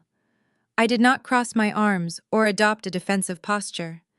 Instead, I stood at attention, my hands clasped loosely behind my back, offering them the utmost respect. General Cole Dion. I began, my voice clear and ringing with sincerity in the quiet hall. I want to formally apologize to you and your entire family. You gathered here tonight to celebrate a joyous milestone, and I hijacked your event. I brought my family's toxic baggage, their criminal choices, and a massive federal scandal right to your doorstep. I disrupted your evening, and for that I am truly sorry. I paused, looking directly into Dion's exhausted but clear dark eyes. But I could not let you marry into a fabricated lie, I continued softly. I could not stand by and watch my sister use your family's sacred military legacy to build her own social media empire. You and your relatives have put your lives on the line for this country. You deserve the truth, no matter how ugly it was to uncover. For a long, agonizing moment, nobody said a word. General Cole simply stared at me, his sharp, evaluating eyes, analyzing every single detail of my posture, my tone, and my unwavering gaze. Then the stern, immovable mask on the general's face suddenly broke. A deep, rich, booming laugh erupted from his chest, echoing loudly across the empty ballroom. It was not a polite chuckle. It was a genuine, full-bodied roar of absolute approval. The intense tension in the room instantly evaporated. Dion's mother let out a relieved sigh, and a few of his uncles actually smiled, nodding in agreement. General Cole took a step forward and clapped his massive hands together. "Apologize to me," the general said, shaking his head with a wide, incredulous smile. "Young woman, you do not owe us a single apology. I have commanded troops in active combat zones. I have dealt with corrupt politicians, foreign mercenaries, and corporate snakes. But I have not seen a tactical takedown that clean, precise, and flawlessly executed since my days in active service." He stepped closer, his expression shifting from amusement to profound, unwavering respect. "You walked into a room full of hostile targets, completely outnumbered, and you dismantled a criminal enterprise, using nothing but a flash drive, a solid command presence, and the absolute truth." General Cole stated, his voice ringing with pride. "You protected my son from making the biggest mistake of his life. You protected the honor of the badge your sister tried to buy. In my community, integrity is the only currency that actually matters. You demonstrated more integrity in the last hour than your father has shown in his entire miserable life. You have my deepest respect." Dion moved forward to stand beside his father. He looked drained, the emotional toll of the evening clearly weighing on him, but his posture was straight. He extended his hand toward me. I reached out and shook his hand. His grip was firm, sealing a silent pact of mutual understanding between two people who had dedicated their lives to protecting others. "I need to apologize to you, Kelsey," Dion said, his voice quiet but intense. "When you first walked through those doors, I judged you. I listened to your mother call you a warehouse worker, and I let her toxic narrative cloud my assessment. I stood in front of a fraud and tried to protect her from a real operator. I should have recognized a genuine warrior the second you effortlessly blocked her physical attack. I am deeply sorry for doubting you." "You were protecting the person you loved, Dayon," I replied, offering him a small, reassuring smile. "That is exactly what a good man does. You just had the wrong intel. Now you have the right intel." Dayon nodded, a look of profound relief washing over his face. He stepped back, rejoining his mother, who wrapped a comforting arm around his shoulders. They were a real family, supporting each other through the fallout, united by honesty rather than money. General Cole reached inside the breast pocket of his tailored suit jacket. He pulled out a thick, heavy cardstock rectangle with a gold-embossed seal on the front. He held it out to me. I took the card, glancing down at the official Department of Defense insignia and the general's direct classified contact numbers printed in bold black ink. I looked back up at the general, raising an eyebrow in silent question. "When you are done auditing those frauds, call me," General Cole said, a sharp, determined glint in his eye. "The Department of Defense needs a new lead contractor, and I want Wraith." The morning sunlight hit the floor-to-ceiling windows of my tactical firm's headquarters with a blinding intensity. I stood in my office on the top floor, looking out over the city skyline, a steaming mug of black coffee in my hand. Less than 12 hours had passed since I walked out of that extravagant ballroom, but the world had already irrevocably shifted. My workspace was a reflection of how I operated. Stark functional, devoid of unnecessary decorations. Multiple secure monitors lined my mahogany desk, displaying real-time global threat assessments and live feeds from our active training facilities. It was an environment of absolute control and discipline. A profound contrast to the chaotic, pathetic spectacle my family had staged the night before. I sat down at my desk and tapped the keyboard, bringing my primary monitor out of sleep mode. I did not need to search for the news. It was dominating every single major financial broadcast channel. Breaking news: federal bribery scandal rocks, major defense contractor. The headline crawled across the bottom of a prominent morning business show. The news anchor spoke with grim urgency, detailing how a massive $20 million Department of Defense logistics contract had been abruptly suspended overnight. My father's face flashed on the screen. It was a file photo from a recent charity gala showing Richard looking smug and untouchable in a custom tuxedo. The image was now positioned next to graphics of plummeting stock charts. The anchor reported that anonymous sources within federal law enforcement confirmed an active investigation into wire fraud, embezzlement, and the bribery of a government tactical training administrator. The financial fallout was moving at terminal velocity. The freeze General Cole had initiated was completely absolute. According to the broadcast, major institutional investors were fleeing my father's holding company in droves. Board members were resigning at dawn to protect themselves from the blast radius. The corporate empire my father had built using ruthless manipulation and stolen funds was disintegrating before my eyes. He had spent my entire life telling me that my path was worthless, that I was a failure for choosing the mud and the rifle over a comfortable desk job. Now his legacy was being dismantled on live television because he thought he could buy the honor my profession demanded. I muted the financial broadcast and switched to a secondary monitor. If my father was experiencing a catastrophic financial execution, my sister was undergoing a completely different kind of annihilation. Brittany had built her entire self-worth on digital validation.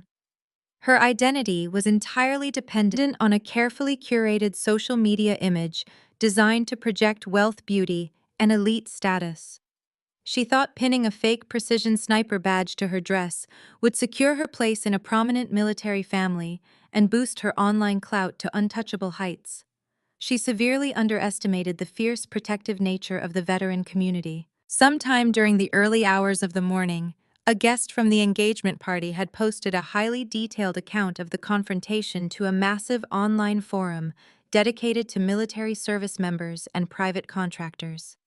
The post described exactly how a wealthy socialite tried to pass off a purchased badge to a room full of combat veterans, and how she was publicly dismantled by the very instructor she claimed to have defeated. The internet is a ruthless battlefield, and it took the story and ran with it. The tale of stolen valor spread across social media platforms like wildfire. Viral commentary accounts picked it up instantly. My sister's name was trending nationwide, and it was not for anything glamorous. I scrolled through the top posts on her primary social media profile. Overnight, she had lost tens of thousands of followers. The comments under her meticulously edited photos were absolutely brutal. Veterans, active duty personnel, and regular citizens were dragging her through the digital mud. They flooded her comment sections with images of fake plastic badges and memes mocking her cowardice. People who had actually endured grueling tactical training shared stories of their own sacrifices, contrasting their real blood and sweat with her pathetic $50,000 bribe. Several boutique brands that had previously sponsored her posts issued public statements, severing all ties, completely distancing themselves from the stolen valor scandal. Her digital kingdom was burning to ash. She had desperately wanted to be known as an elite shooter. Now she was globally recognized as the ultimate fraud. The public humiliation was a sentence far worse than any jail time for a narcissist like Brittany. I felt no pity. I felt no remorse. I simply closed the browser tabs, erasing their faces from my screens. They were no longer my problem. They were just data points in a completed after-action report. I reached into my pocket and pulled out the heavy cardstock business card General Cole had given me the night before. I set it carefully on my desk next to my keyboard. The Department of Defense needed a new lead contractor. I had a massive operation to scale and no time to dwell on the ruins of my past. My office intercom suddenly buzzed, breaking the quiet hum of the servers. Yes, Cameron, I answered, pressing the communication button to speak to my executive assistant. Ma'am, I am incredibly sorry to interrupt your morning, Cameron said, his voice laced with a thick layer of apprehension and discomfort. I know you requested no disturbances while you finalize the audit reports, but there is a severe situation developing down here. State the situation, Cameron, I replied, keeping my tone perfectly level. Your parents are in the main lobby, Cameron said, lowering his voice, as if afraid of being overheard. They bypassed the outer security checkpoint by tailgating behind a delivery vendor. The lobby guards intercepted them before they could reach the elevators, but they are refusing to leave. I sat back in my leather chair, my eyes narrowing slightly. They are causing quite a scene, ma'am. Cameron continued, his discomfort growing more evident through the speaker. They look completely disheveled. They are crying hysterically and begging the security detail to let them up to your office. They are demanding to see you. I looked at the muted television screen where my father's corporate stock was currently flatlining in the red. I looked at the business card from General Cole, representing a future built entirely on my own unyielding integrity. The people who had thrown me out like garbage, who had stolen my college fund to buy a fake medal, were now weeping in my lobby. I did not feel a single ounce of compassion. Hold them in the lobby. Cameron, I instructed, my voice cold and sharp as cracked glass. I will be right down. Let us see exactly how much pride they have left. I released the intercom button and took a slow, deliberate sip of my coffee.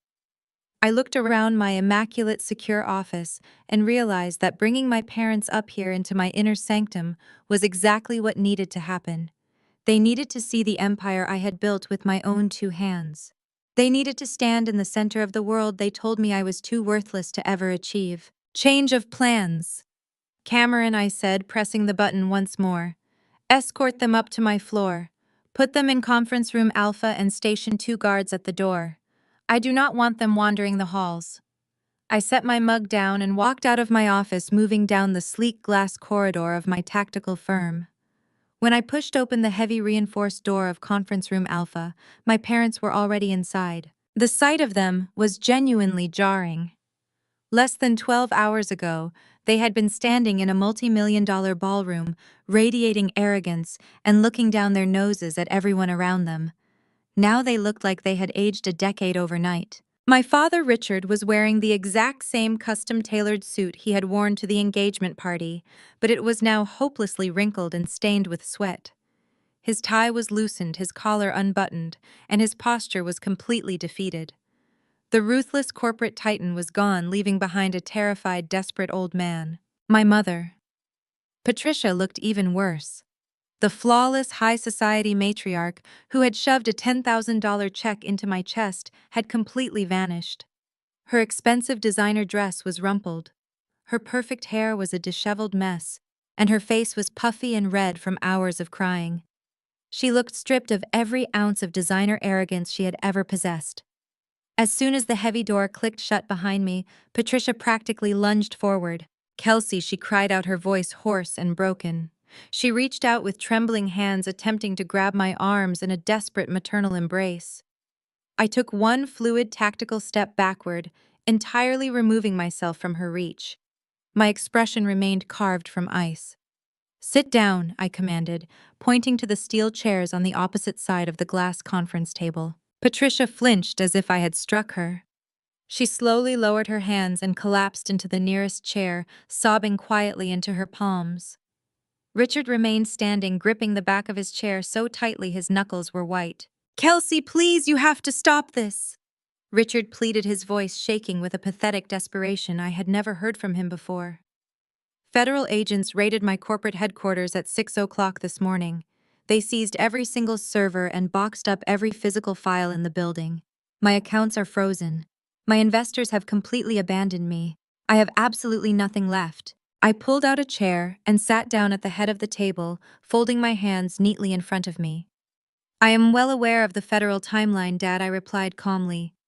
I initiated the audit protocols myself. Richard swallowed hard, a bead of sweat tracing down his pale cheek. You made your point, Kelsey. You proved you are powerful. You humiliated us in front of General Cole, and you destroyed your sister's reputation. Is that not enough revenge for you? I tilted my head, studying the man who had spent my entire life telling me I was a failure. This is not revenge, Dad, I stated. This is accountability. There is a massive difference. Please, my father begged, dropping his arrogant boardroom tone entirely. I am asking you as your father. I am begging you. Drop the civil lawsuit for the trust fund. If you demand that $150,000 plus the penalty fees right now, I will be forced into permanent personal bankruptcy. I will lose the house. We will be out on the street. He leaned across the glass table, his eyes wide with frantic hope. And you have to call General Cole. You have the security clearance. You are the lead auditor. You can call him and tell him the wire transfer was just an accounting error. Tell him the $50,000 was a legitimate charitable donation that got routed incorrectly. If you just say it was a misunderstanding, they will drop the felony bribery charges. You can fix this. I stared at him, letting the sheer magnitude of his toxic audacity fill the quiet room. Now, standing in the wreckage of his own criminal choices, he was asking me to compromise my integrity. He wanted me to lie to a federal investigator and perjure myself to save him from the consequences of a felony he absolutely committed. When I did not immediately respond, Patricia lifted her tear-stained face from her hands. She decided to play the ultimate trump card of toxic families everywhere. She leaned forward, her eyes wide and pleading, weaponizing the very concept of biology. Kelsey, we are your parents, Patricia cried, her voice trembling with intense emotional manipulation. We gave you life. We raised you. We provided for you when you were a child. You cannot do this to us. You cannot send your own father to a federal prison and leave your mother homeless. We are blood, Kelsey. You cannot do this to family. I sat perfectly still. I did not raise my voice. I did not argue with their twisted logic. I did not scream about the hypocrisy of them claiming we were family only after their bank accounts were frozen. I simply looked at them, analyzing their desperation with cold, tactical precision. I reached forward and tapped the glowing touchscreen interface embedded in the center of the conference table. I quickly navigated to my personal encrypted audio archives. I selected a specific file that I had saved and carried with me for the past 5 years. I tapped play. The high-definition speakers in the conference room crackled to life. A voice filled the space, echoing sharply against the glass walls. It was Patricia's voice, sharp, vicious, and dripping with absolute disgust. You are a worthless failure, Kelsey, the recorded voice of my mother spat. Do not ever call this number again. You are a disgrace to this family, and you will amount to absolutely nothing. Do not ever ask us for help. We are completely done with you. The audio file ended with the harsh, definitive click of a phone hanging up. The silence that followed was suffocating. The recording from 5 years ago, the exact voicemail my mother left me the night they kicked me out and stole my college fund, hung in the air like a physical weapon. Patricia stared at the speakers, her face completely drained of color. She looked as though all the oxygen had been violently sucked out of her lungs. Richard stood frozen, his mouth slightly open, staring at me in sheer terror. I looked directly into my mother's horrified eyes. You set the rules, I said, my voice dropping to a freezing, lethal whisper. I am just playing by them. The silence in conference room Alpha was absolute. My parents were completely trapped in the echo of their own cruelty. Patricia stared at the speakers, her mouth slightly open, entirely unable to formulate a single excuse. Richard looked like a man standing on the gallows, his face ashen and slick with cold sweat. They had come to my headquarters to manipulate me using the illusion of family loyalty, and I had just detonated that illusion using their own exact words. Before either of them could attempt another pathetic defense. A loud, chaotic commotion erupted in the hallway outside. I heard a heavy thud against the reinforced glass wall, followed by the sharp, authoritative shouts of my security personnel. The heavy door to the conference room was violently shoved open. One of my guards stepped in, reaching out to intercept the intruder, but I held up my hand, signaling him to hold his position. Brittany stumbled into the room. She was entirely unrecognizable from the glamorous, confident socialite who had stood in the center of the ballroom just hours ago. She looked completely unhinged. Her expensive hair extensions were a tangled, frizzy mess. She was wearing a pair of wrinkled sweatpants and a stained, oversized hoodie that looked like she had slept in it. Her face was red and splotchy, her eyes wild and heavily bloodshot. She had clearly not slept a single second since General Cole crushed her fake badge on the marble floor. She saw me sitting calmly at the head of the glass table and completely lost whatever fragile grip she still had on reality. She lunged forward, slamming her hands down on the conference table so hard the glass vibrated. "You ruined my life!" Brittany screamed, her voice cracking into a shrill, hysterical shriek. "Are you happy now, Kelsey? Are you finally satisfied?" Dion blocked my number. His entire family blocked me. The estate threw all my luggage onto the street in garbage bags. I cannot even open my phone without thousands of strangers telling me I am a disgrace and that I should die. She paced frantically back and forth, her chest heaving as she waved her arms in the air like a cornered animal. "I lost my fiance. I lost my reputation. The wedding is canceled and my sponsors dropped me. You took everything from me out of pure bitter jealousy. You knew how much I wanted to marry into that family. You knew how important that badge was for my elite image.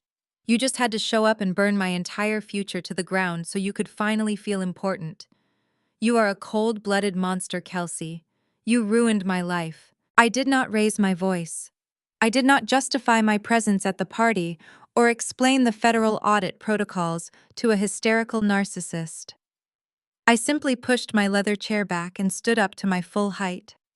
I looked down at my frantic, hyperventilating sister, maintaining the exact same cold, calculated stare I used to evaluate recruits on the training field. "I did not ruin your life," I stated, my voice echoing with a freezing, unyielding authority. "You ruined it yourself the exact moment you pinned a badge you did not earn onto your chest." I stepped around the table, closing the distance between us until I was standing just inches away from her.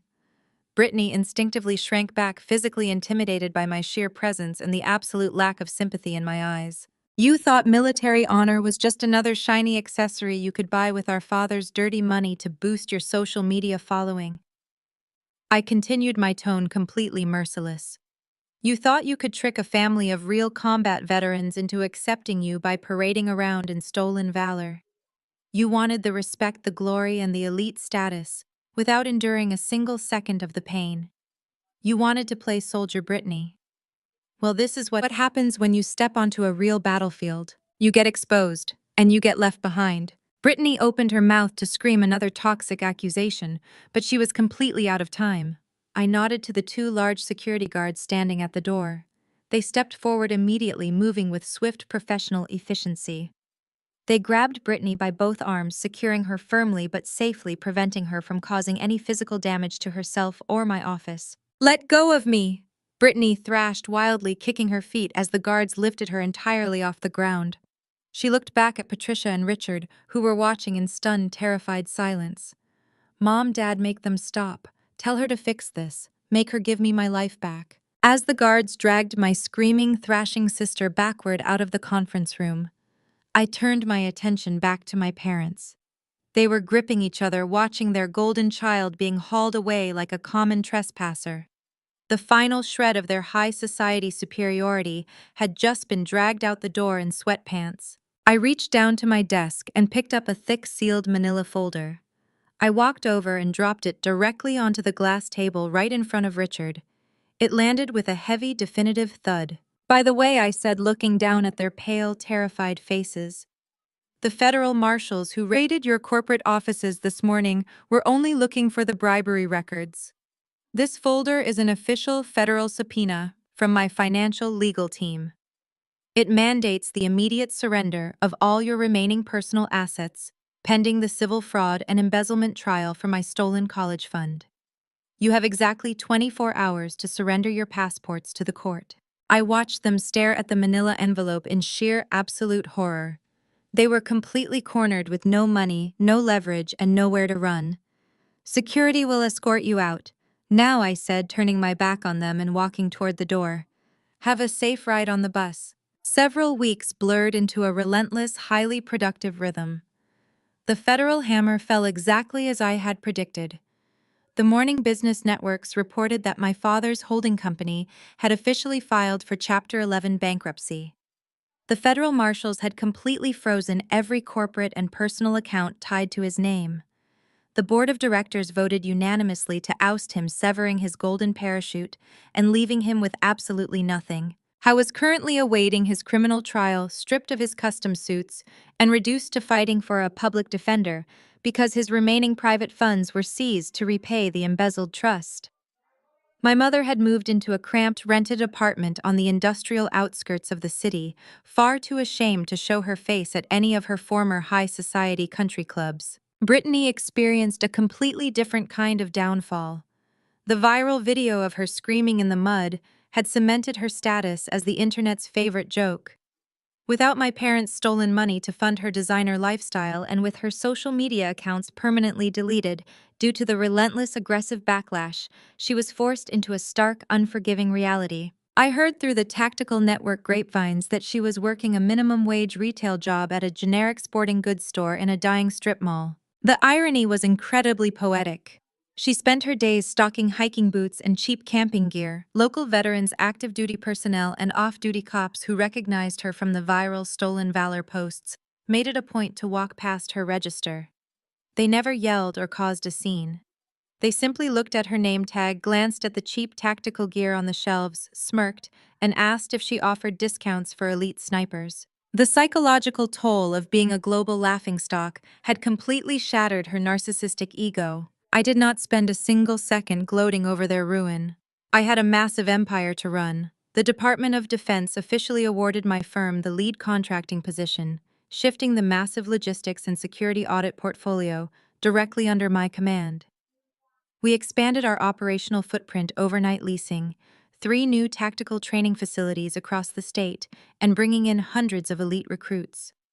My days were spent in the freezing rain and the thick mud, exactly where I belonged, molding the next generation of security operators. On a crisp Tuesday morning, a heavy black SUV pulled up to the perimeter gates of my primary training camp. Dion stepped out, dressed in practical tactical gear, a heavy canvas duffel bag slung over his broad shoulder. This was not a romantic visit. Romance was the absolute furthest thing from both our minds. General Cole had recommended Dion to consult on a specialized urban breach curriculum for my new recruits, merging his extensive SWAT captain experience with my federal contractor protocols. We stood near the edge of the active firing range holding cheap styrofoam cups of steaming black coffee. The deafening roar of live ammunition echoed in the background, a comfortable and familiar soundtrack for both of us. Dion watched my recruits run a grueling obstacle course, his dark eyes analyzing their movements with sharp professional approval. "You run a tight ship, Wraith," Dion said, his voice easily carrying over the gunfire. "My father told me your facility was the best in the country. Seeing it in person, I know he was not exaggerating. These recruits have absolute discipline. They learn quickly that respect is earned in the dirt," I replied, taking a sip of the bitter coffee. "I appreciate you coming out to run the breach modules, Dion. Your real-world urban tactical experience is exactly what these operators need before they deploy." We did not discuss the disastrous engagement party, the ruined wedding, or the wreckage of my biological family. We simply talked about ballistics breach tactics and operational readiness. We shared a foundation of deep mutual respect, built entirely on a shared understanding of honor, duty, and integrity. It was the kind of professional alliance that could never be bought. Late that afternoon, after the training grounds had quieted down and the recruits had returned to their barracks, I drove my armored truck out to the city limits. I parked near the wrought iron gates of a quiet, meticulously maintained cemetery. The late afternoon sun bathed the manicured lawns in a warm, golden light. I walked along the quiet stone paths until I reached a simple, elegant marble headstone. It belonged to my late grandmother, the woman whose stolen trust fund had ironically paved the way for my ultimate vindication. I stood there in the fading amber light, the cool wind brushing against my heavy tactical jacket. I reached into my pocket and pulled out a small, heavy piece of metal.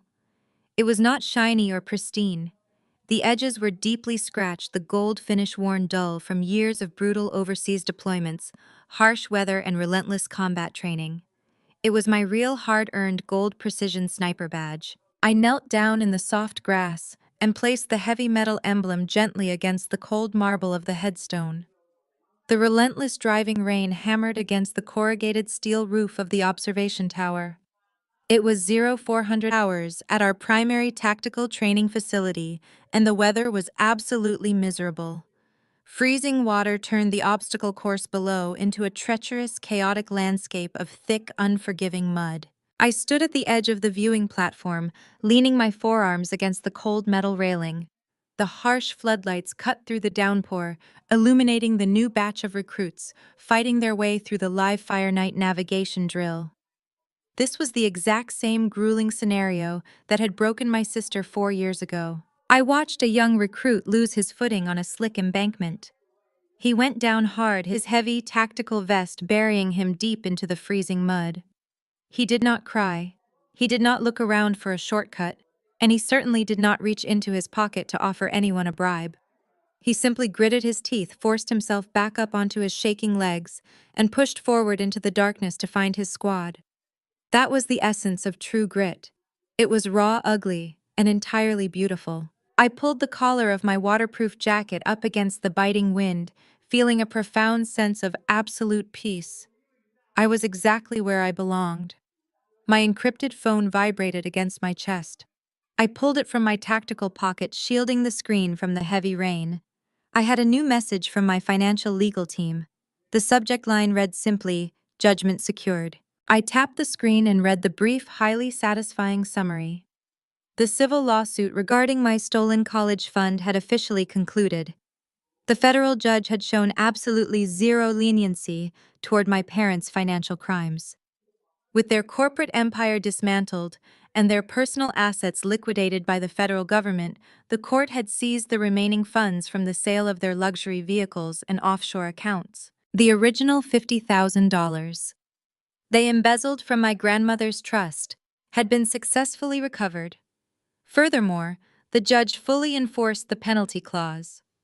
My father was legally forced to pay the maximum treble damages along with every single cent of my legal fees and accrued interest. The funds had just been successfully wired into my secure accounts. But the money was only a secondary victory. The most important detail was at the very bottom of the email. The court had granted a permanent legally binding no-contact order against Richard, Patricia, and Brittany. They were strictly barred from communicating with me through any medium approaching my residence or coming anywhere near my corporate training facilities. If they violated the boundary, even once, they would immediately face severe criminal trespassing charges and mandatory jail time. The heavy, suffocating chain that had bound me to their toxic, image-obsessed world was officially, permanently severed. They were completely erased from my life. I locked my phone and slid it back into my pocket. I looked out over the flooded training grounds, letting the magnitude of the closure wash over me. My parents had spent my entire life trying to dictate my worth. They had branded me a failure because I refused to conform to their shallow country club aesthetic. They had stolen my future to finance a fraudulent life for their golden child, entirely convinced that their wealth made them untouchable. They believed that money could buy honor, that status could replace character, and that I would always be the quiet, obedient scapegoat they could step on to elevate themselves. They had spectacularly miscalculated. Their entire kingdom of lies had burned to the ground the moment it was exposed to the blinding light of the truth. My father was a disgraced, bankrupt criminal awaiting federal sentencing. My mother was an outcast banished from the high society circles she worshipped. And my sister was a viral punchline forced to live the miserable, ordinary life she had always looked down upon. I felt absolutely zero guilt for being the architect of their downfall. I had not destroyed them. I had simply held up a mirror and forced them to look at their own horrific reflections. I had enforced the very rules they created, and I had watched their fragile empire shatter under the weight of its own corruption. Down in the mud, a squad of recruits successfully breached their target structure, their synchronized shouts echoing sharply over the sound of the pouring rain. They moved with absolute unified precision, watching each other's backs and executing their commands flawlessly. They were exhausted, battered, and pushed to the absolute edge of their physical limits. But they were doing it right. They were earning it. I smiled, the cold rain mixing with the warm satisfaction blooming in my chest. I thought about Dion and General Cole, about the deep, unyielding respect they held for the uniform and the sacrifices it represented. I thought about the massive Department of Defense contract. I was now overseeing a sprawling logistical empire built entirely on a foundation of absolute transparency and hardcore tactical readiness. I did not need my parents' approval. I did not need their stolen money, their fake high society connections, or their conditional toxic love. I had built my own kingdom in the dirt, and it was infinitely stronger than the glass house they had lived in. I turned away from the railing and walked back toward the command center, my boots striking the steel-grated floor with a heavy, purposeful rhythm. I stood tall in my tactical gear, feeling the solid, undeniable weight of my own earned authority. I was Chief Instructor Wraith, and I was finally entirely free. Have you ever had to expose a toxic family member's biggest lie? Share your story in the comments below. And remember, true honor can't be bought, it has to be earned. The greatest lesson I learned from exposing my family is that true honor can never be purchased. My parents believed their wealth could buy my sister an elite reputation while burying my hard-earned success in the mud. They thought integrity was just another accessory with a price tag. But stolen valor and bought accolades will always crumble when confronted with raw truth. Real strength is built in the shadows through sweat and perseverance, and not in a ballroom with a stolen badge. Have you ever had to expose a toxic family member who lived a lie? Share your story and comment below.